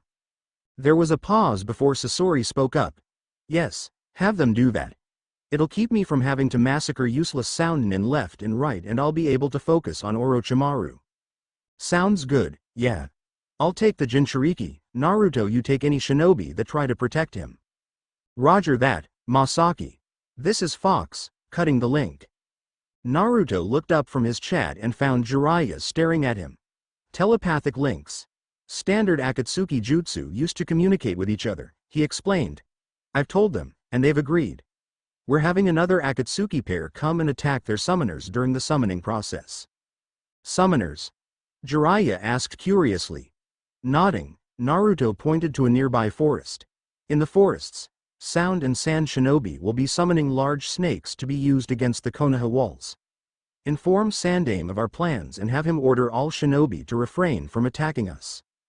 Alright, so long as you keep your bargain, everything will roll smoothly. Best of luck to you, Naruto. Jiraiya then disappeared in a whirlwind of leaves, leaving Naruto alone in the field. He sighed when he recognized an approaching chakra signature to be Kaoru. Oi, don't tell me you're done with training already, he drawled. She shook her head. Not yet, but since it is later, explain. Naruto deadpanned. Later doesn't really mean 15 minutes. Heatedly glaring at him, Kaoru refused to move. He stared at her for a while and sighed. All right, I'll explain. I'm Uzumaki Naruto, born in Konoha. My father, the Yondaime, sealed the Kyuubi in me, and the villagers were out for my blood for the better part of every year. Finally I got fed up and left with Itachi-ni-san and here I am now. I went by an alias so that no one could recognize me. Kaoru's sweat dropped. Okay. Naruto glared at her. Back to training before I decide to up those weights, he screeched. Ack. She yelled as she immediately ran off to what she was doing earlier. She made a silent and solemn promise to get her revenge on him one day in the future. 1 month later. Naruto got up lazily and yawned loudly. He stood up groggily and looked in the mirror. Neck-length disheveled hair met his eyes. Sighing, he took a quick shower and complained loudly when he discovered that Masaki had used up all the hot water already. Walking over to the table, he groaned when he found that she had eaten the last of the cereal as well. Looking at the clock, he grunted. Masaki, are you there? He asked. Yeah, you should hurry up. 1 minute until the exam starts. Naruto grinned as he waited that last minute. 3, 2, 1. Performing Shunshin no Jutsu, he disappeared from the apartment. Shiranui Genma looked at his watch. 3, 2, 1. Immediately before the time ran out, Naruto appeared in a pillar of bright flames. Seeing this, Genma smirked. Che, flashy entrance. At least you're here, untaved off the comment. Genma coughed and looked up at the crowd. Alright, let the final Chunin selection exam begin. Clearing his throat, he looked at the contestants. First match, Hyuga Neji and Amatsuyoshi Masaki. The rest of you, go up the stairs to the competitor's box. You can watch from there and wait your turn. As the other contestants left, Neji and Masaki went to opposite sides of the arena. Neji glared at Masaki. You should forfeit now, for fate has already shown me that I will win this match. Masaki just yawned at this. There's no way a weakling like you can defeat me. Heki's going to enjoy this. She tapped the katana strapped to her waist lovingly. Genma grimaced and stared at Neji. Che, crazy Hyuga. He should know better than to provoke a female, especially of her caliber. Let the match begin. Masaki began by immediately throwing 3 clay shuriken that she had received from Deidara earlier. Neji smirked and easily dodged, turning his Byakugan on during the process while the shuriken hit the wall behind him. Masaki then pulled out explosive kunai. Kage Bunshin no Jutsu. 2 Kage Bunshins appeared on either side of him. All 3 chucked their kunai at him, forcing him into defense. Hakesho. Kaden. Spinning while expelling chakra, Neji managed to make a Kaden large enough to avoid damage from the ensuing explosions. Sneering, Neji taunted her. Is that all you've got, weakling? The 2 Masaki Kage Bunshins rushed in, katanas drawn. He ducked under them and destroyed them, only to see the real Masaki rushing in. Neji smirked, when suddenly a pair of hands burst forth from the ground and grabbed onto his feet, immobilizing him. Surprised, his attention was distracted long enough for Masaki to shove a chakra-enforced punch into his gut. The Hyuga prodigy flew across the arena and slammed into the wall, right next to the shuriken that he had dodged earlier. Hearing his opponent snicker, he turned and glared. What the hell are you laughing at, loser? I shall win. She sighed. I'm laughing at your stupidity, because I have already won. Making a hand seal, she shoved chakra into the clay shurikens, activating them. Exploding in a massive explosion, Neji screamed in pain and dropped to the floor heavily injured and unconscious. As the medics rushed onto the scene, Genma grinned. That stuck-up idiot finally got what he deserved. Winner, Amatsuyoshi Masaki. Up in the stands, the Kage narrowed his eyes. This does not bode well for my plans. Impressive strategy. I have no doubt that she is Chunin material, Hokage Dono. The Sandame nodded. Jiraiya said the attack would start during Sabaku no Gaara's match. Her moves were planned to perfection, he agreed.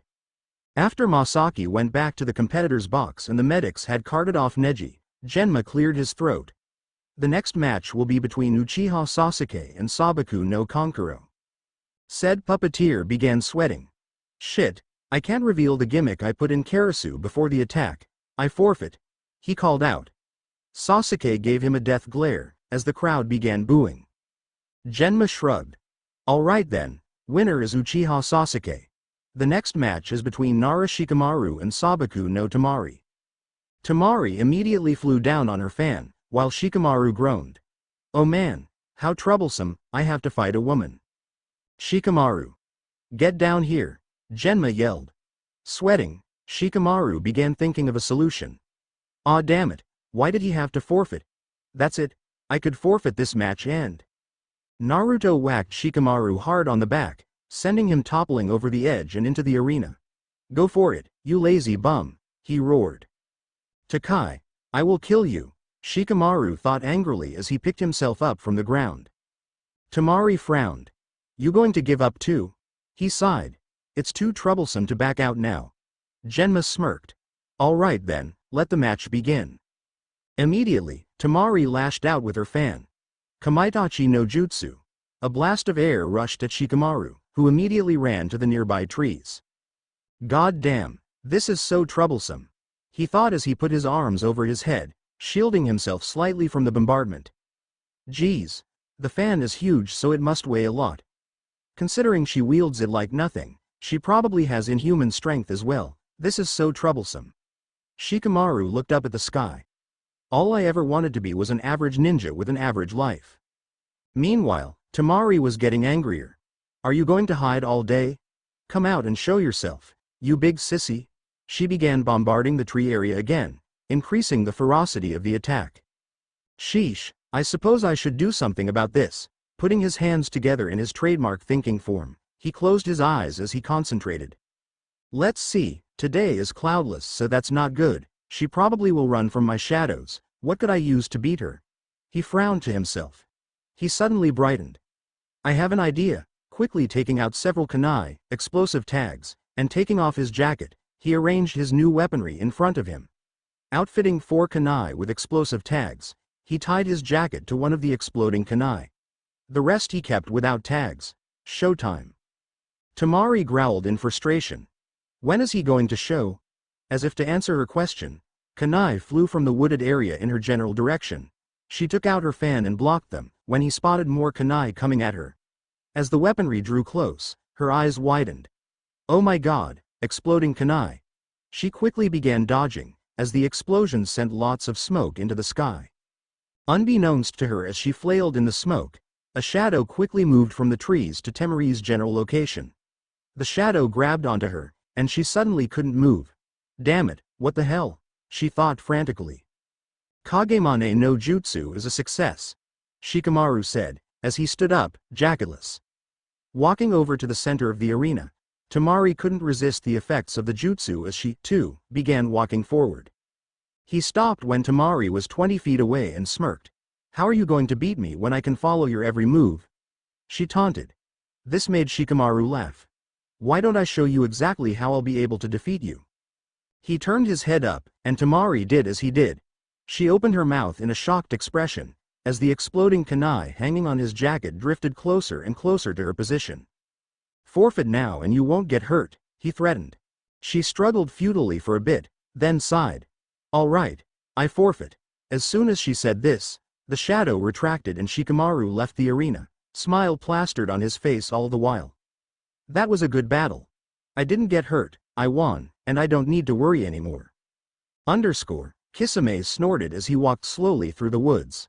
The Gaki should be fighting next. I should hurry up and get rid of those pesky summoners. Walking through the heavily forested area, he saw a group of people sitting on the floor in a circle, each holding a scroll. Jackpot, he thought with an evil grin. Mizu Bunshin no Jutsu. Kisame muttered under his breath. Kisame began going through seals, and performed another jutsu. Mizu Zutai Bunshin no Jutsu. He and his body clone began going through rapid fire seals while his water clone took watch. After finishing their seals, Kisame began converting his chakra into masses of water. He finished after he had a large lake full of water. Grinning, he and his clone announced their jutsu. Sweden. Daibakufu no Jutsu. Sweden. Sukoden no Jutsu. The resulting whirlwind of water crashed through the shinobi, destroying their summoning process and distracting them. Using this, the shark rushed forth and began to demolish the shinobi one by one until all were dead. Kisame frowned. To think, even sand and sound shinobi aren't any fun to play with. Ah well, let's see how Itachi-san did. Indeed, Itachi was doing very well. As he moved stealthily through the woods, he came upon another group of summoners. Pi to summon an animal because their chakra reserves are so low. I should end their pitiful lives.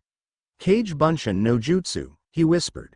Around 20 or so Itachi clones came to life in a circle around the clearing. When he gave the signal, all of them began bombarding the summoners with exploding kunai. In seconds, the group of summoners was dead and gave reason enough for Itachi to sigh. Even Naruto could have given me a better fight than these supposed Chunin. Thinking of which, how is he? Genma looked up at the box where the other competitors stayed. The next match is Hayai Takai against Sabaku no Gaara. Immediately, whispers broke out as people began wondering who would win. Shikamaru glanced around and said something that one would never expect him to say. Anyone up for a bet? I'm betting 2,500 yen that Takai will win. Sasuke coughed. I'll bet 2,400 yen on Takai. 2,600 yen on Gaara. Kankuro said confidently. Gaara's never lost before. Neither has Takai. Kabuto interrupted. I'm placing 2,500 yen on Takai. Kankuro frowned. What is this? Team up on Gaara Day. Shikamaru shook his head. Takai is very strong. I doubt none of us even know the extent of his strength. Looking worried, Kankuro turned his attention back onto the arena, where Naruto and Gaara had just entered. You'd better win, Gaara, for our sakes. This should be good, Genma thought to himself. Let the match begin. Naruto stared unfeelingly at Gaara, while Gaara did the same. I will have your blood today, Gaara said coldly. Naruto sneered. No, I will have your defeat. This set Gaara on edge, and his sand prepared itself for the worst. Naruto quickly took out explosive kunai and threw them at Gaara. Sand rushing forward, Gaara's defense intercepted the kunai. The explosion rocked the stadium, and in the ensuing smoke, Naruto disappeared from sight. A bird in the sky chirped, when suddenly several Narutos burst from the ground around Gaara and ran forward to engage in taijutsu. While the sand was preoccupied, another Naruto burst up in front of Gaara. He was about to land a punch, when the sand turned its attention back to him and grabbed onto him. The redhead sneered. Sabaku Q. The sand around Naruto tightened. Sabaku Suso. Naruto screamed in pain and everyone flinched as they heard the cracking of bones. Gaara brought Naruto up to his face and grinned ferally. You are weak. Naruto smirked, before exploding in a grandiose fireball. Another Naruto emerged from the ground several meters away. Bunshin Deibakuha, he muttered. Gaara snarled, injured from the close-range explosion. Clenching a fist, sand rushed forth at Naruto, who stood motionless. At the last second, he flipped back several meters and performed a dragon seal. He yelled, Gravity Seals, Kai. Naruto crouched down and disappeared from sight, reappearing next to Gaara. Before the sand could react, Naruto crushed Gaara in the chest with a powerful, chakra-enforced blow. Sending Gaara flying across the arena, time slowed down around Naruto. Sprinting at top speed, he appeared once again next to Gaara, and slammed another chakra punch, this time in the gut. Sand armor flying off, Gaara slammed into a wall. He got up, with an insane glint in his eyes. Performing a single seal, his sand formed a spherical barrier around himself. Kankuro and Temari, watching from the competitor's box, gasped. Oh crap, the signal hasn't come yet, you idiot, the two of them thought. Up in the cage's booth, the cage narrowed his eyes, and then flickered his vision to Kabuto, who nodded. Immediately, Kabuto went through a few silent seals and smirked. Namorihan, he whispered. As soon as he whispered those words, feathers began raining from the sky, and many in the stadium fell asleep. Back in the arena, Naruto smirked. It's showtime, he roared, as Masaki jumped from the box and zoomed in to Gaara. Barely avoiding the spikes that shot out of the barrier, she managed to get the seal on the shield, which in turn caused Gaara to begin screaming. Up in the cage's booth, the cage shot up and was behind the Hokage in a second, kunai drawn. What is the meaning of this, cage? Sandaime asked. Oh, don't tell me you don't recognize your old student, Sarutobi-sensei? The man said. Sandaime grinned. Orochimaru, it's been a while since I've seen you. Today will be your death, sensei, Orochimaru rasped. Jumping into the air, the two of them landed on the roof of the booth, while the Sound Four cast a barrier around the roof. Sandaime smirked. There is one thing you haven't taken into account, Orochimaru. The Sannin raised an eyebrow. Oh, And what is that? A white-haired man appeared behind Orochimaru. You forgot about me, Orochimaru Teme. Jiraiya growled. Orochimaru sneered. This is it? This is all I haven't taken into account? At this, the Sandaime laughed. No, there is yet one more. Have you missed this, Orochimaru? A quiet voice next to Orochimaru mumbled. The black-haired Sannin whirled around, and his eyes widened. Sasori. Deidara, he snarled. Indeed, the red-haired Sasori and the blonde Deidara stood in front of Orochimaru, in their customary Akatsuki cloaks. Your plan is doomed to fail, traitor. Today, you will meet with death. Sasori said in a deadly voice, as he summoned his prized puppet, the Sandaime Cage. They don't call me Akasuna no Sasori for nothing. Deidara smiled cheerfully. Naruto-kun and Masaki-chan are already taking care of the Ichibi, yeah. Itachi-san and Kisame took care of your summoners as well, yeah. Orochimaru roared. How dare you interfere with my plans, even to the extent of having 6 members in one area. Smiling, Jiraiya stepped forward. As long as you're dead, we don't really care how many Akatsuki members are in the vicinity, Orochimaru. You'll pay. Kachiyose. Edo Tensai. A box labeled, first, shot from the roof tiling. Then, a second box labeled, second, shot up. Shit. Was the thought that ran through all 4 of them. As the last box labeled, fourth, shot up, it was stopped by an invisible force, and retreated back into the floor. Sighing in relief, Sandaime threw off his cage robes, revealing full battle armor. Let's dance, Orochimaru. With that, the battle started.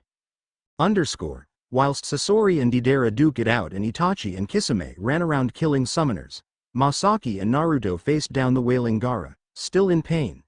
Taking one step, Kankuro, Temari, and their Chunin sensei Baki dropped down in front of Gaara. Chidori!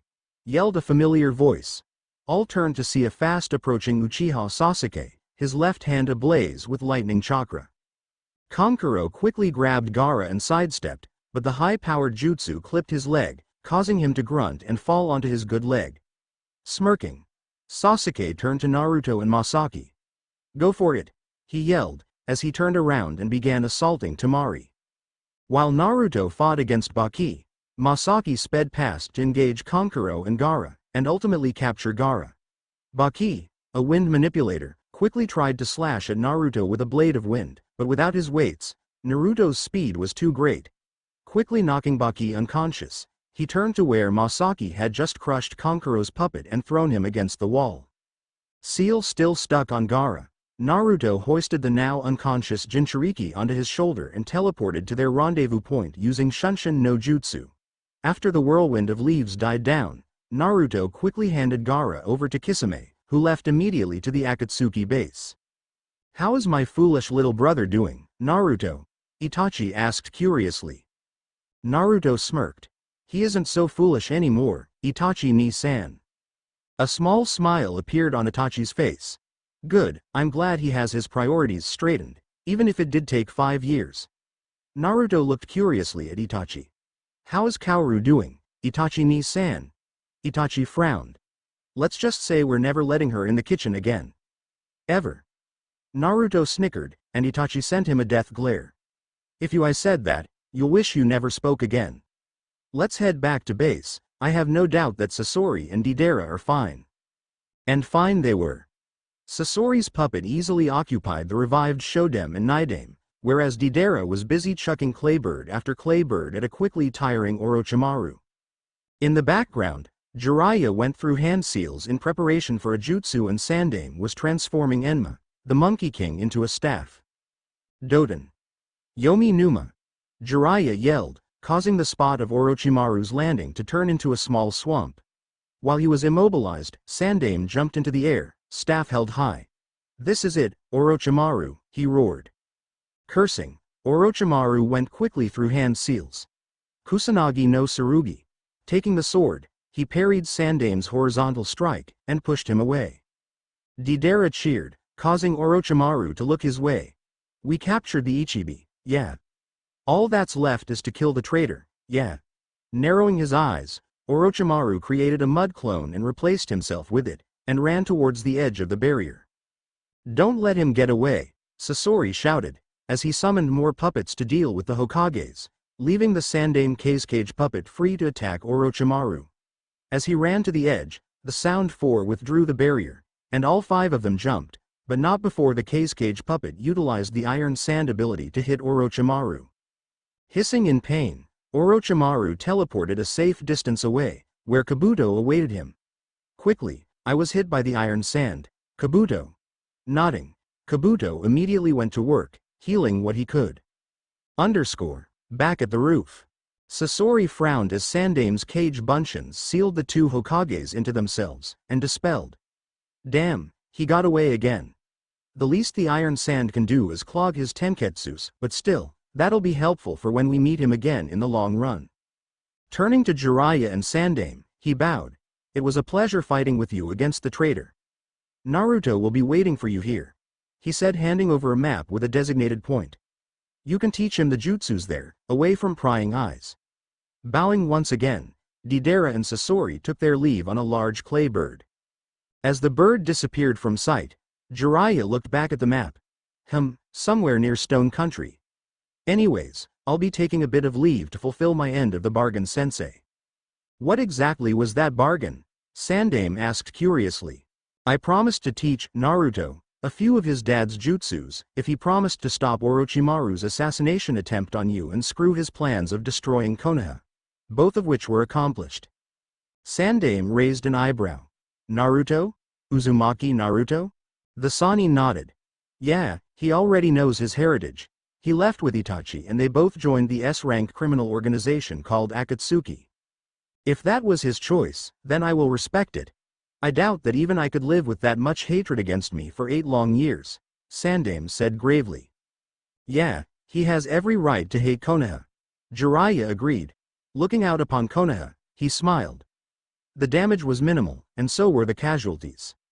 Sandame smiled. For that, we can thank Akatsuki. Yes, Jiraiya looked at the setting sun. One day, we'll get him. We'll get Orochimaru, and when that day comes, he'll wish he had never betrayed Konoha. The Hokage of Konoha turned to face Jiraiya, outlined against the sun. The will of fire lives on in Konoha's new generation of shinobi. Most of all, I can see it burns brightly in Naruto.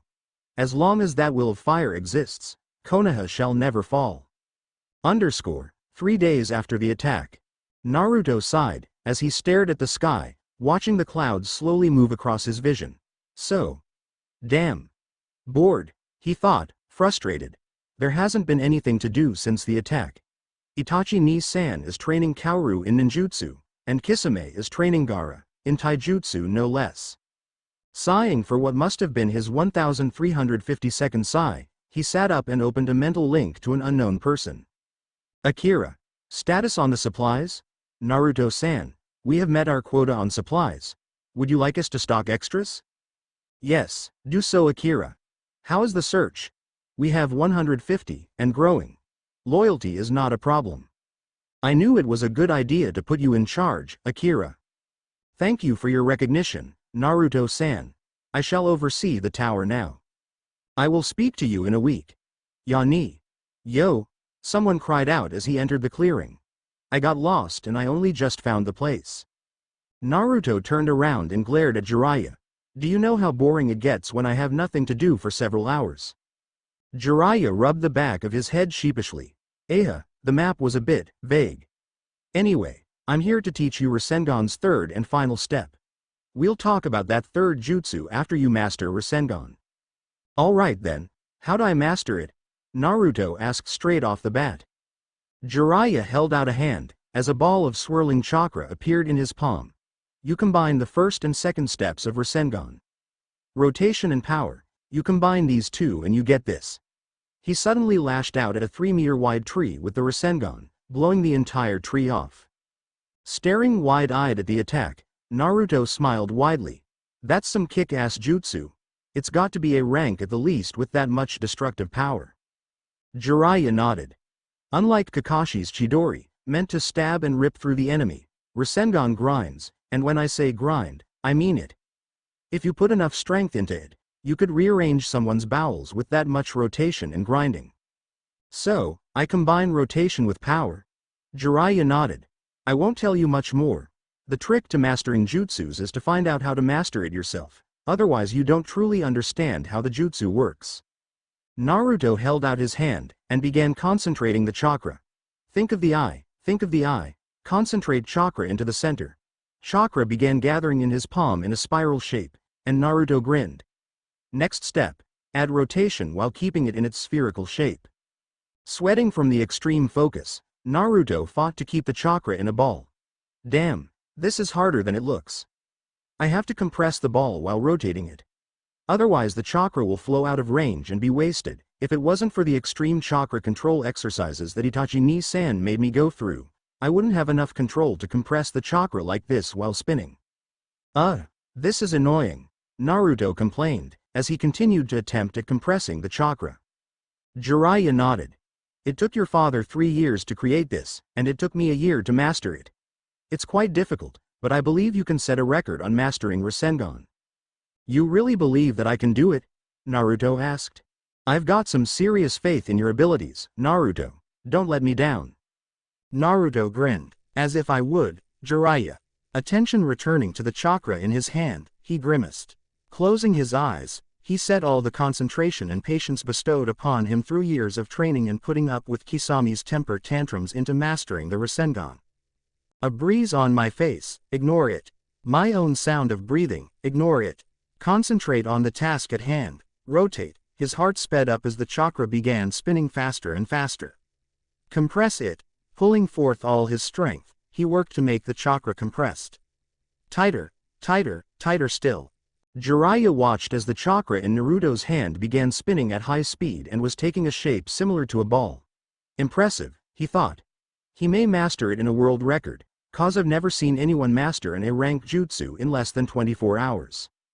Naruto grit his teeth. Come on, compress, damn it. Concentrating on the single task in front of him, slowly and steadily, a ball of chakra formed, swirling at high speed. The sound of clapping reached Naruto's ears and he opened his eyes to see Jiraiya smiling widely at Naruto. Congratulations. You've mastered the jutsu. Thevay to keep practicing the Rasengan until you can form one in a few seconds. Naruto stared. How long has it been? He asked. It's been, Jiraiya checked a pocket watch. 3 hours. What? Naruto yelled. I swear that it's only been like 10 minutes. Jiraiya shook his head. You were so busy concentrating you didn't notice the time fly. Try forming Rasengan one more time. Naruto looked at his hand, and began the same process he did before. Gathering chakra, he spun it and compressed it. This time, it took 10 minutes to make a Rasengan, and Naruto noticed this. Once you know how to create it, it gets easier, he commented. Yeah. For the next several days, your task is to practice the Rasengan until it takes a few seconds. Then I'll teach you the next jutsu. Naruto scowled. What a rip-off, Jiraiya grunted. Okay, here's my excuse.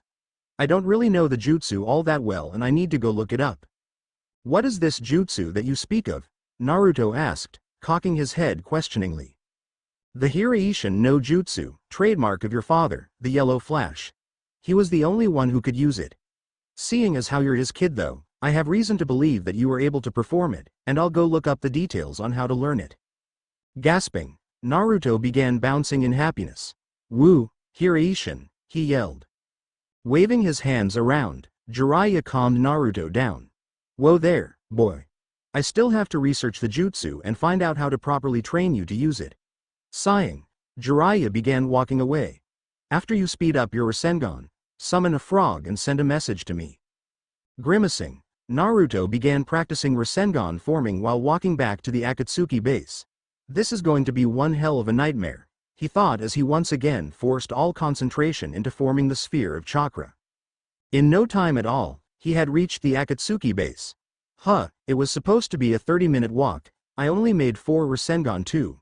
Walking up to the barrier, he fired through seals and released the genjutsu. Walking inside and through the dim hallways, he could make out voices, though not what they were saying. Kage Sanpo no Jutsu, Naruto muttered.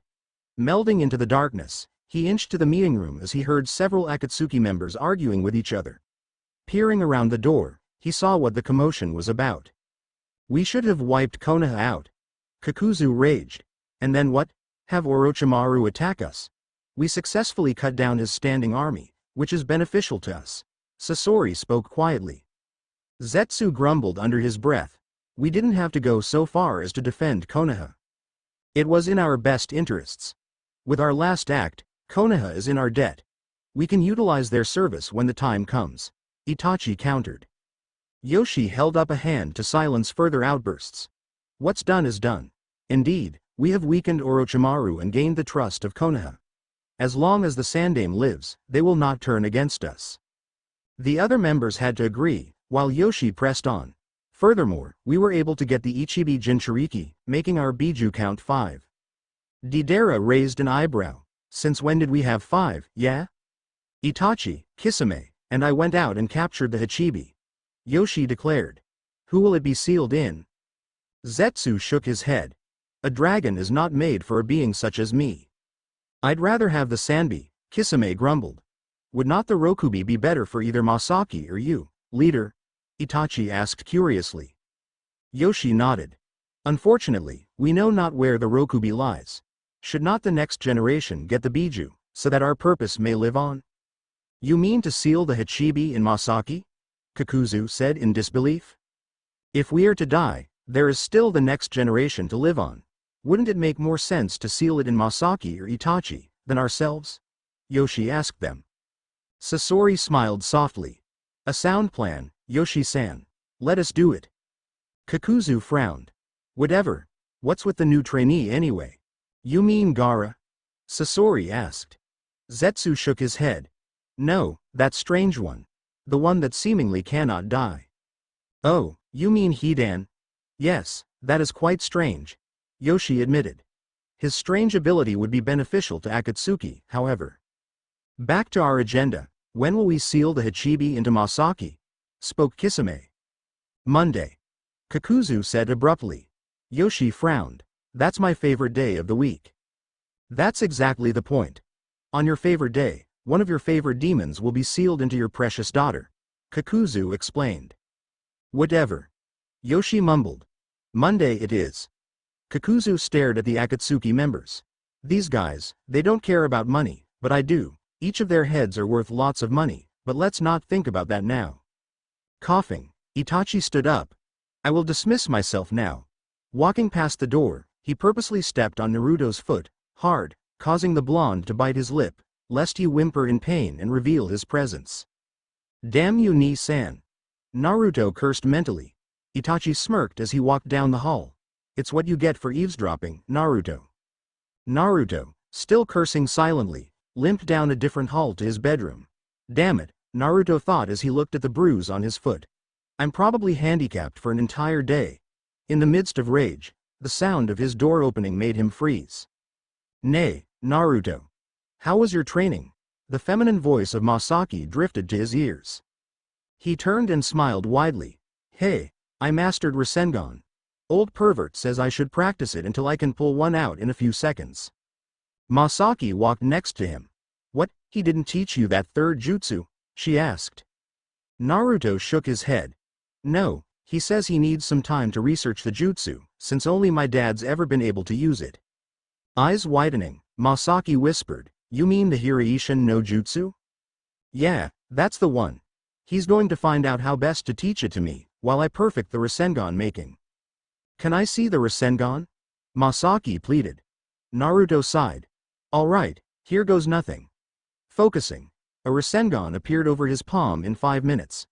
I'm still working on making it appear faster. Cool. Masaki cried, with starry eyes to boot. Is it destructive? Crazy girl, Naruto thought. Yeah, it's a tear and grind jutsu, a rank. Deidara suddenly appeared outside the room. Yo, scouts report a large movement of stone nins around our base, yeah.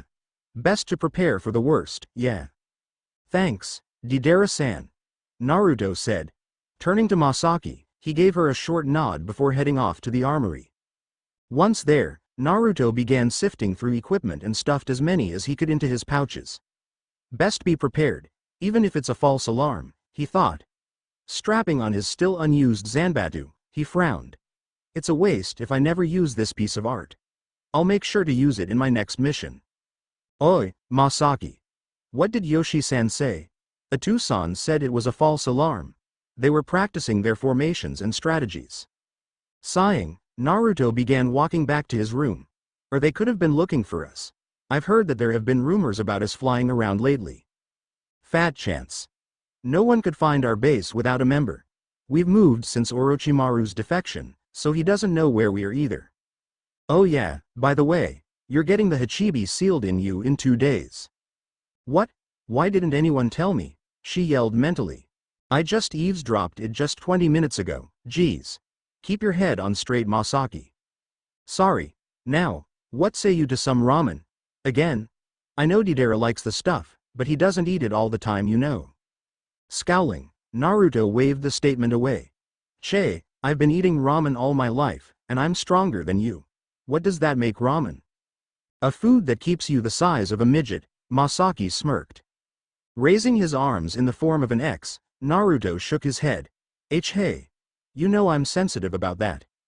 Then you're going to stop eating ramen, so it no longer becomes sensitive, alright? Yes ma'am, Naruto grumbled. Later. It is done, Yoshi mumbled. He and the other members were exhausted. Sealing a biju is no easy process, he grumbled. Walking over to where the unconscious Masaki lay, he picked her up. Sleep well, my daughter, for new trials await you. Dropping her off in her room, he left to arrange another meeting. Moving quickly to the speaker, he muttered the announcement in a low voice and patiently waited for the others. One by one, every member except Masaki entered, as she was still resting from the ordeal. First things first. Where to now? We have no other locations of any other biju. Yoshi spoke loudly. As the members began muttering amongst themselves, a scout stumbled into the room.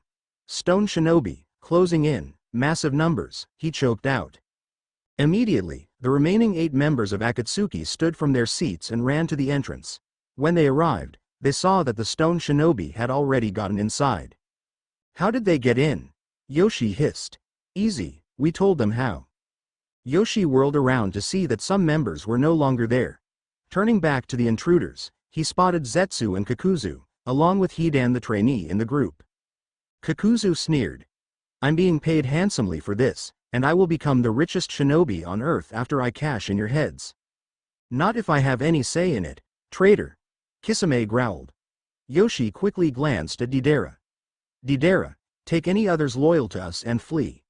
There are too many for us to win, he whispered fiercely. We'll do our best to hold them off. Roger that, yeah. Running off, Deidara quickly met up with Tobi the trainee and sprinted to Masaki's room. Back at the entrance, the remaining Akatsuki members faced off against the horde of stone shinobi. In one wordless command, Yoshi, Itachi, Kisame, Sasori, and Naruto rushed into the army and began their slaughter.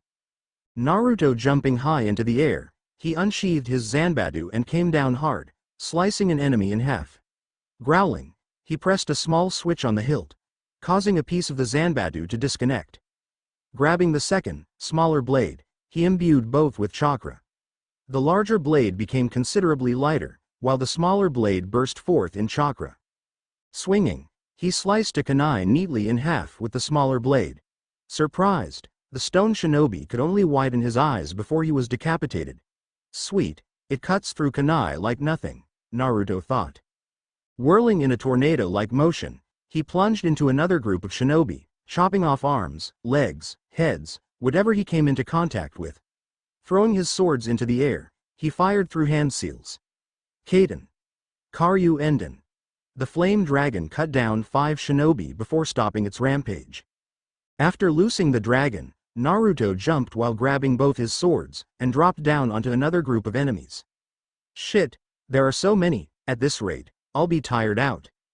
Lashing out again, he cut through another shinobi's stomach, while his other blade chopped off an arm. When I kill one, 2 more take his place. Damn it. Naruto charged his blades with lightning chakra and slammed them to the ground, paralyzing the shinobi that were in range. Pulling out kunai, he hit them in the heart, and panted. Kage Bunshin no Jutsu. 8 Naruto clones appeared around him. Let's go, he yelled. He and his clones rushed into battle. Each one battled valiantly until they were destroyed. Naruto repeated this process, but it soon reflected on him, as he was left on one knee, gasping for breath. Damn chakra exhaustion, he cursed. Naruto. Yoshi called out. Follow Deidara and get the hell out of here, he roared. Naruto stared in disbelief, but the look in Yoshi's eyes told him that he would die unless he didn't leave immediately. Roger that, leader. With that, Naruto went off in search of Deidara and the others. Kisame. Bring it on, you weaklings. Kisame yelled. Swinging his massive Samahata, he cut through 5 enemies. The remaining shinobi backed up, not wanting to stay in range of the chakra-eating sword. One foolish man decided that he could beat Kisame, and rushed in, fists blazing. Kisame sneered. You idiot! He shouted, before impaling the shinobi. Provoked, the rest rushed in at one time, forcing Kisame back. Damn you pests! He screamed as he swung wildly, killing several more. More shinobi crowded around him, giving him no room. Damn, they're like bugs. They don't stop coming. Roaring, Kisame jumped into the air. Sweden. Daibakufu no Jutsu. The large torrent of water slammed down onto the nin under him, killing a dozen or so of them. Once again backing up, the shinobi looked at him fearfully. Go. I'll take care of him, Kakuzu said as he landed in front of them. Nodding, they head off to another opponent. Shay, I'll lop your head off, traitor, Kisame snarled as he hefted his blade. Kakuzu grinned. We have the advantage in numbers, Kisame. You have already lost. Kisame scoffed. We've known that since the start. The least I can do before losing is to kill you. You cannot kill me in your current, weakened condition, Kisame, Kakuzu sneered. We'll see about that. Sweden. Suiryuden no Jutsu, once again converting his chakra into water, he sent a devastating dragon of water at Kakuzu. Sidestepping, Kakuzu rushed in, kunais drawn. Jumping over a swing, he dropped down next to Kisame, who merely grinned. Instead of stopping his first swing, he kept on swinging, bearing down once again on Kakuzu. Surprised, he managed to bring up his kunai in time to block the attack, but was driven back several feet. Sweden. Teppodama. Water splashing on Kakuzu's face, Kisame quickly sprinted in range and swung down, cutting off an arm. Che, making chakra into water and performing a jutsu without hand seals is very tiring. Kisame frowned as Kakuzu dropped to the floor. Bringing up his Samahata, he swung down, but Kakuzu quickly rolled. Jumping up, he rushed at a new opponent, whose back was turned. Leader. Kisame roared, as he sprinted after Kakuzu. Yoshi, damn bastards betrayed us. Yoshi thought furiously as he cleaved a shinobi in two with a katana. Parrying a kunai slash, he thrust a lightning-charged hand into the offender's chest, killing him. Damn it, I hope the others get out safely. Yo, let's have some wondrous pain together, a voice mumbled behind him. Hidan, I'm disappointed in you, Yoshi said darkly. Hidan merely smiled. Hey, I do what I want to do, no one commands me. Yoshi flickered next to Hidan, stabbing him, causing him to frown. Che, I wasn't even ready yet, you bastard. Yoshi ducked under Hidan's swing, and kicked him in the jaw, sending him skyward. Flipping in midair, Hidan lashed out with his tri-spiked blade. Sidestepping, Yoshi pulled several shuriken out of his pouch and threw them. You're going to have to do better than that to beat me, Hidan. Yoshi taunted. Che. Hidan muttered. Twisting his body, he dodged the shuriken and landed on the ground. Come, he yelled, as his skin changed color and an image of a skeleton appeared on him. Darting within range, Yoshi swung his katana at Hidan's neck, only to be stopped short from decapitating it. You really thought that was going to work? Hidan asked, before thrusting his blade. Clipped, Yoshi flipped backwards, landing several meters away. I was hoping it would. He growled. Even with that slow weapon of his, if I can't kill him he'll win the war of attrition. Yelling out a battle cry, Yoshi rushed forward to meet Hidan head-on. Blades clashing, Yoshi pulled out another katana, and thrust at Hidan's heart. Tilting slightly so that it hit his chest, he jumped back and grinned at Yoshi. Oh ho! That was a close call. Too bad, I'll never let you hit me there. Normal Pav. Leader. Kisami's voice rang out. Before Yoshi could react, an injured Kakuzu stabbed him in the back. Pain shot through his body, and he cursed. "Damn bastard, attacking me from behind," he thought as he fell on his knees. Hidan's blade shot out, cleaving into Kisami's chest. Grunting in pain, Kisame swung Samahata down, killing Kakuzu. "Bastard," he spat Toli to Yoshi. "Well, leader, look who's on the winning side now," he said cockily. Smirking, Yoshi used the last of his strength to suddenly flicker in front of Hidan, smacking Hidan several times near the heart with lightning-charged fists. Before Hidan could get his bearings, Yoshi went through several seals. "Chidori." He choked out before ramming his hand through Hidan's heart. "No matter how strong your skin, you cannot block against high-rank jutsu like this one, Hidan. You lose." With that, Yoshi collapsed onto the floor and breathed his last. "Leader," Kisame muttered. Wincing in pain, he glanced over to Itachi, who had easily disposed of Zetsu. Figures, the spy guy had barely any offensive or defensive moves. Turning his head to another direction, he saw the sheer amount of shinobi had overwhelmed Sasori. "Damn them to hell." Kisame cursed. "Itachi-san.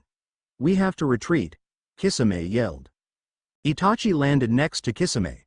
"Let me give them a going-away present first, Kisame." Smirking, he turned to the enemy shinobi.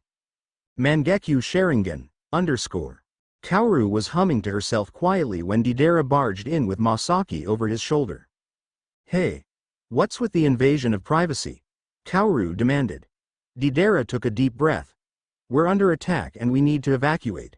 Come with me quickly." Kaoru stared, but followed his instruction nevertheless. "What happened? This base is supposed to be hidden."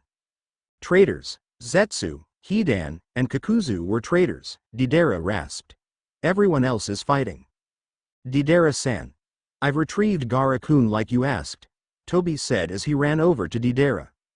As Tobi, Kaoru, and Gaara followed Deidara, they suddenly heard a series of loud explosions. "God damn it!" roared a familiar voice. Turning the corner, they saw Naruto scuffling with 10 enemy Anbu. "Die you bastards!" he yelled, as he spun around and kicked one of the Anbu in the gut, then decapitating him. Quickly pulling out several explosive kunai, he threw them down the hall, causing the hall to be blocked off by rubble.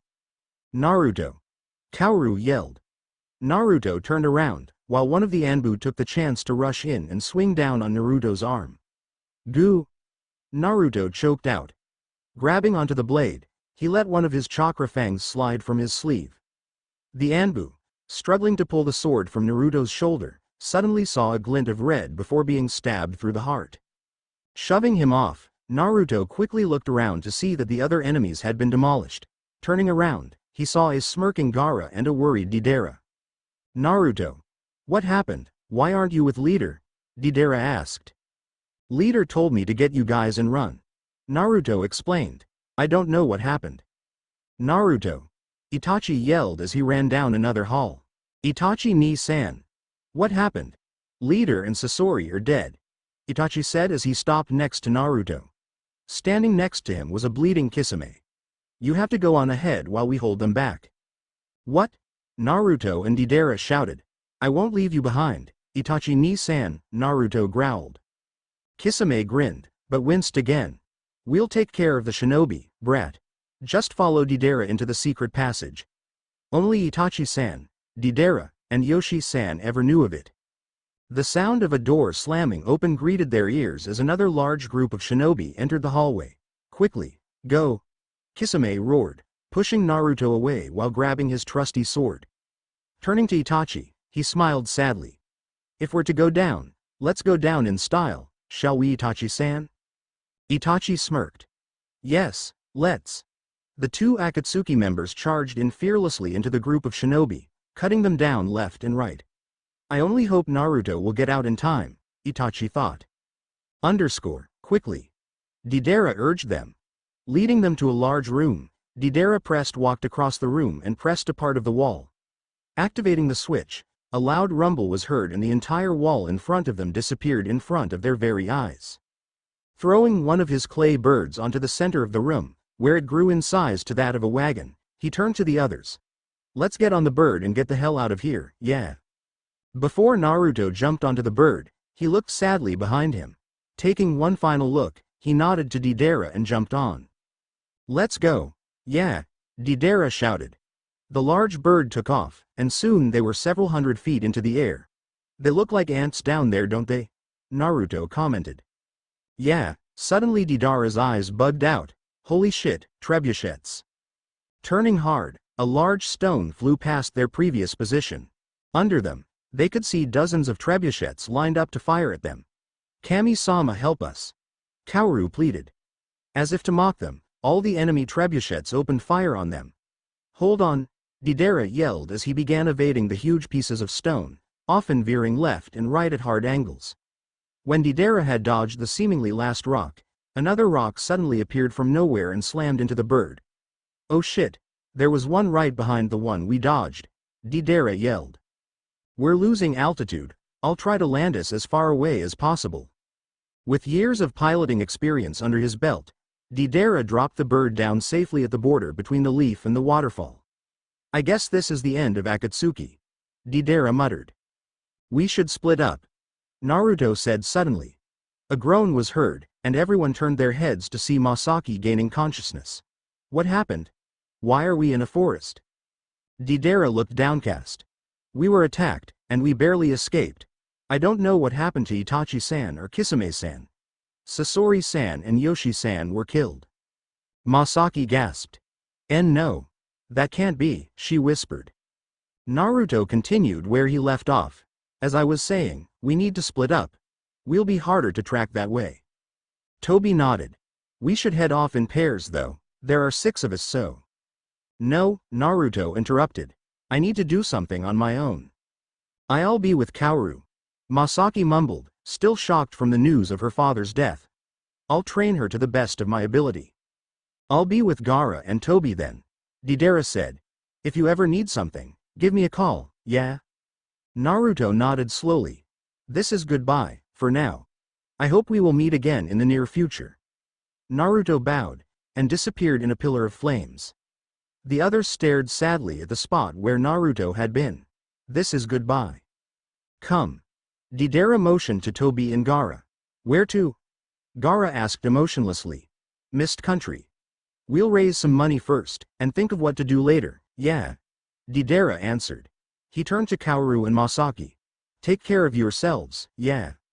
"We will. Don't worry, Deidara-san," Masaki said. "Come with me, Kaoru. We're heading for the wave. It'll be isolated enough for training." With that, the remaining members of Akatsuki split off to head to an uncertain future. Naruto walked into a clearing, located in a lush forested land in between Fire and Lightning Country. "Akira, there's been implications. I'm heading to your position." "Understood, Naruto-san." Walking to a certain tree, Naruto went through a few hand seals and released the genjutsu. Climbing down the now revealed ladder, he sprinted down the tunnel. "It should take a day to reach my destination," he calculated. "It'll take less time if I sprint using the fox's chakra. I have a name, you know." "Shut your trap, fox. I'm not really in the mood." "Well, I am, brat. You can talk to me all you want when I get to my destination. Right now, I have to focus on getting there." "Whatever." Now in silence, Naruto scowled and sped up. Should take a few hours at this speed, Naruto thought, as he raced through the tunnel. Damn traitors should die. I wonder if they're already dead. Soon losing himself in his thoughts, he didn't notice his surroundings fly past until he suddenly slammed into a ladder. "Damn it, I wasn't paying attention." Cursing loudly, he began climbing up the ladder. Of the hole, Naruto jumped out and took out a map. "Let's see," 2 miles northwest. After gathering his bearings, Naruto continued on to his destination, this time jumping across tall trees. It didn't take nearly as long on this part of the journey, as it was only 2 miles. Landing in a clearing, he looked around for several minutes until he found a rune carved onto one of the trees. "Here we go." Going through several hand seals, he released the trigger, and turned around to see large walls. "Heh, after all those years, my dream has come to fruition." Walking over to the gate, he was instantly greeted by 2 guards. Recognizing him from photos, they did not hesitate to let him through, with a quick salute and a "Welcome, Naruto-san." Naruto smiled as he walked through the barren streets. It might not have that many people yet, but that's all right. Walking to the tower at the center, he grinned and began climbing the tower. Here I am, in the newly established Light Country. I wonder what this village should be named, he thought optimistically, finally reaching the top. Entering the room, he was immediately greeted with several salutes and greetings. A pale man with short, spiky black hair, and wearing a dark t-shirt and blue jeans, walked up to him. Naruto-san. What brings you here so early? Akatsuki was attacked, Akira. We have confirmed 6 survivors, 3 members and 3 trainees. A chorus of gasps was heard around the room. Naruto-san, how did you get attacked? Naruto glared out the window. There were traitors. They came with hundreds of stone shinobi and into the base. Akira hesitated, but spoke up. Since you are here, Naruto-san, are you going to take the command now? Grinning, Naruto nodded. This is all that I have left now. Turning to the men and women assembled in the room, he roared, I am Uzumaki Naruto, the new Hikage. The end. I hope you enjoyed this episode. Remember to subscribe and like this video. See you in the next part.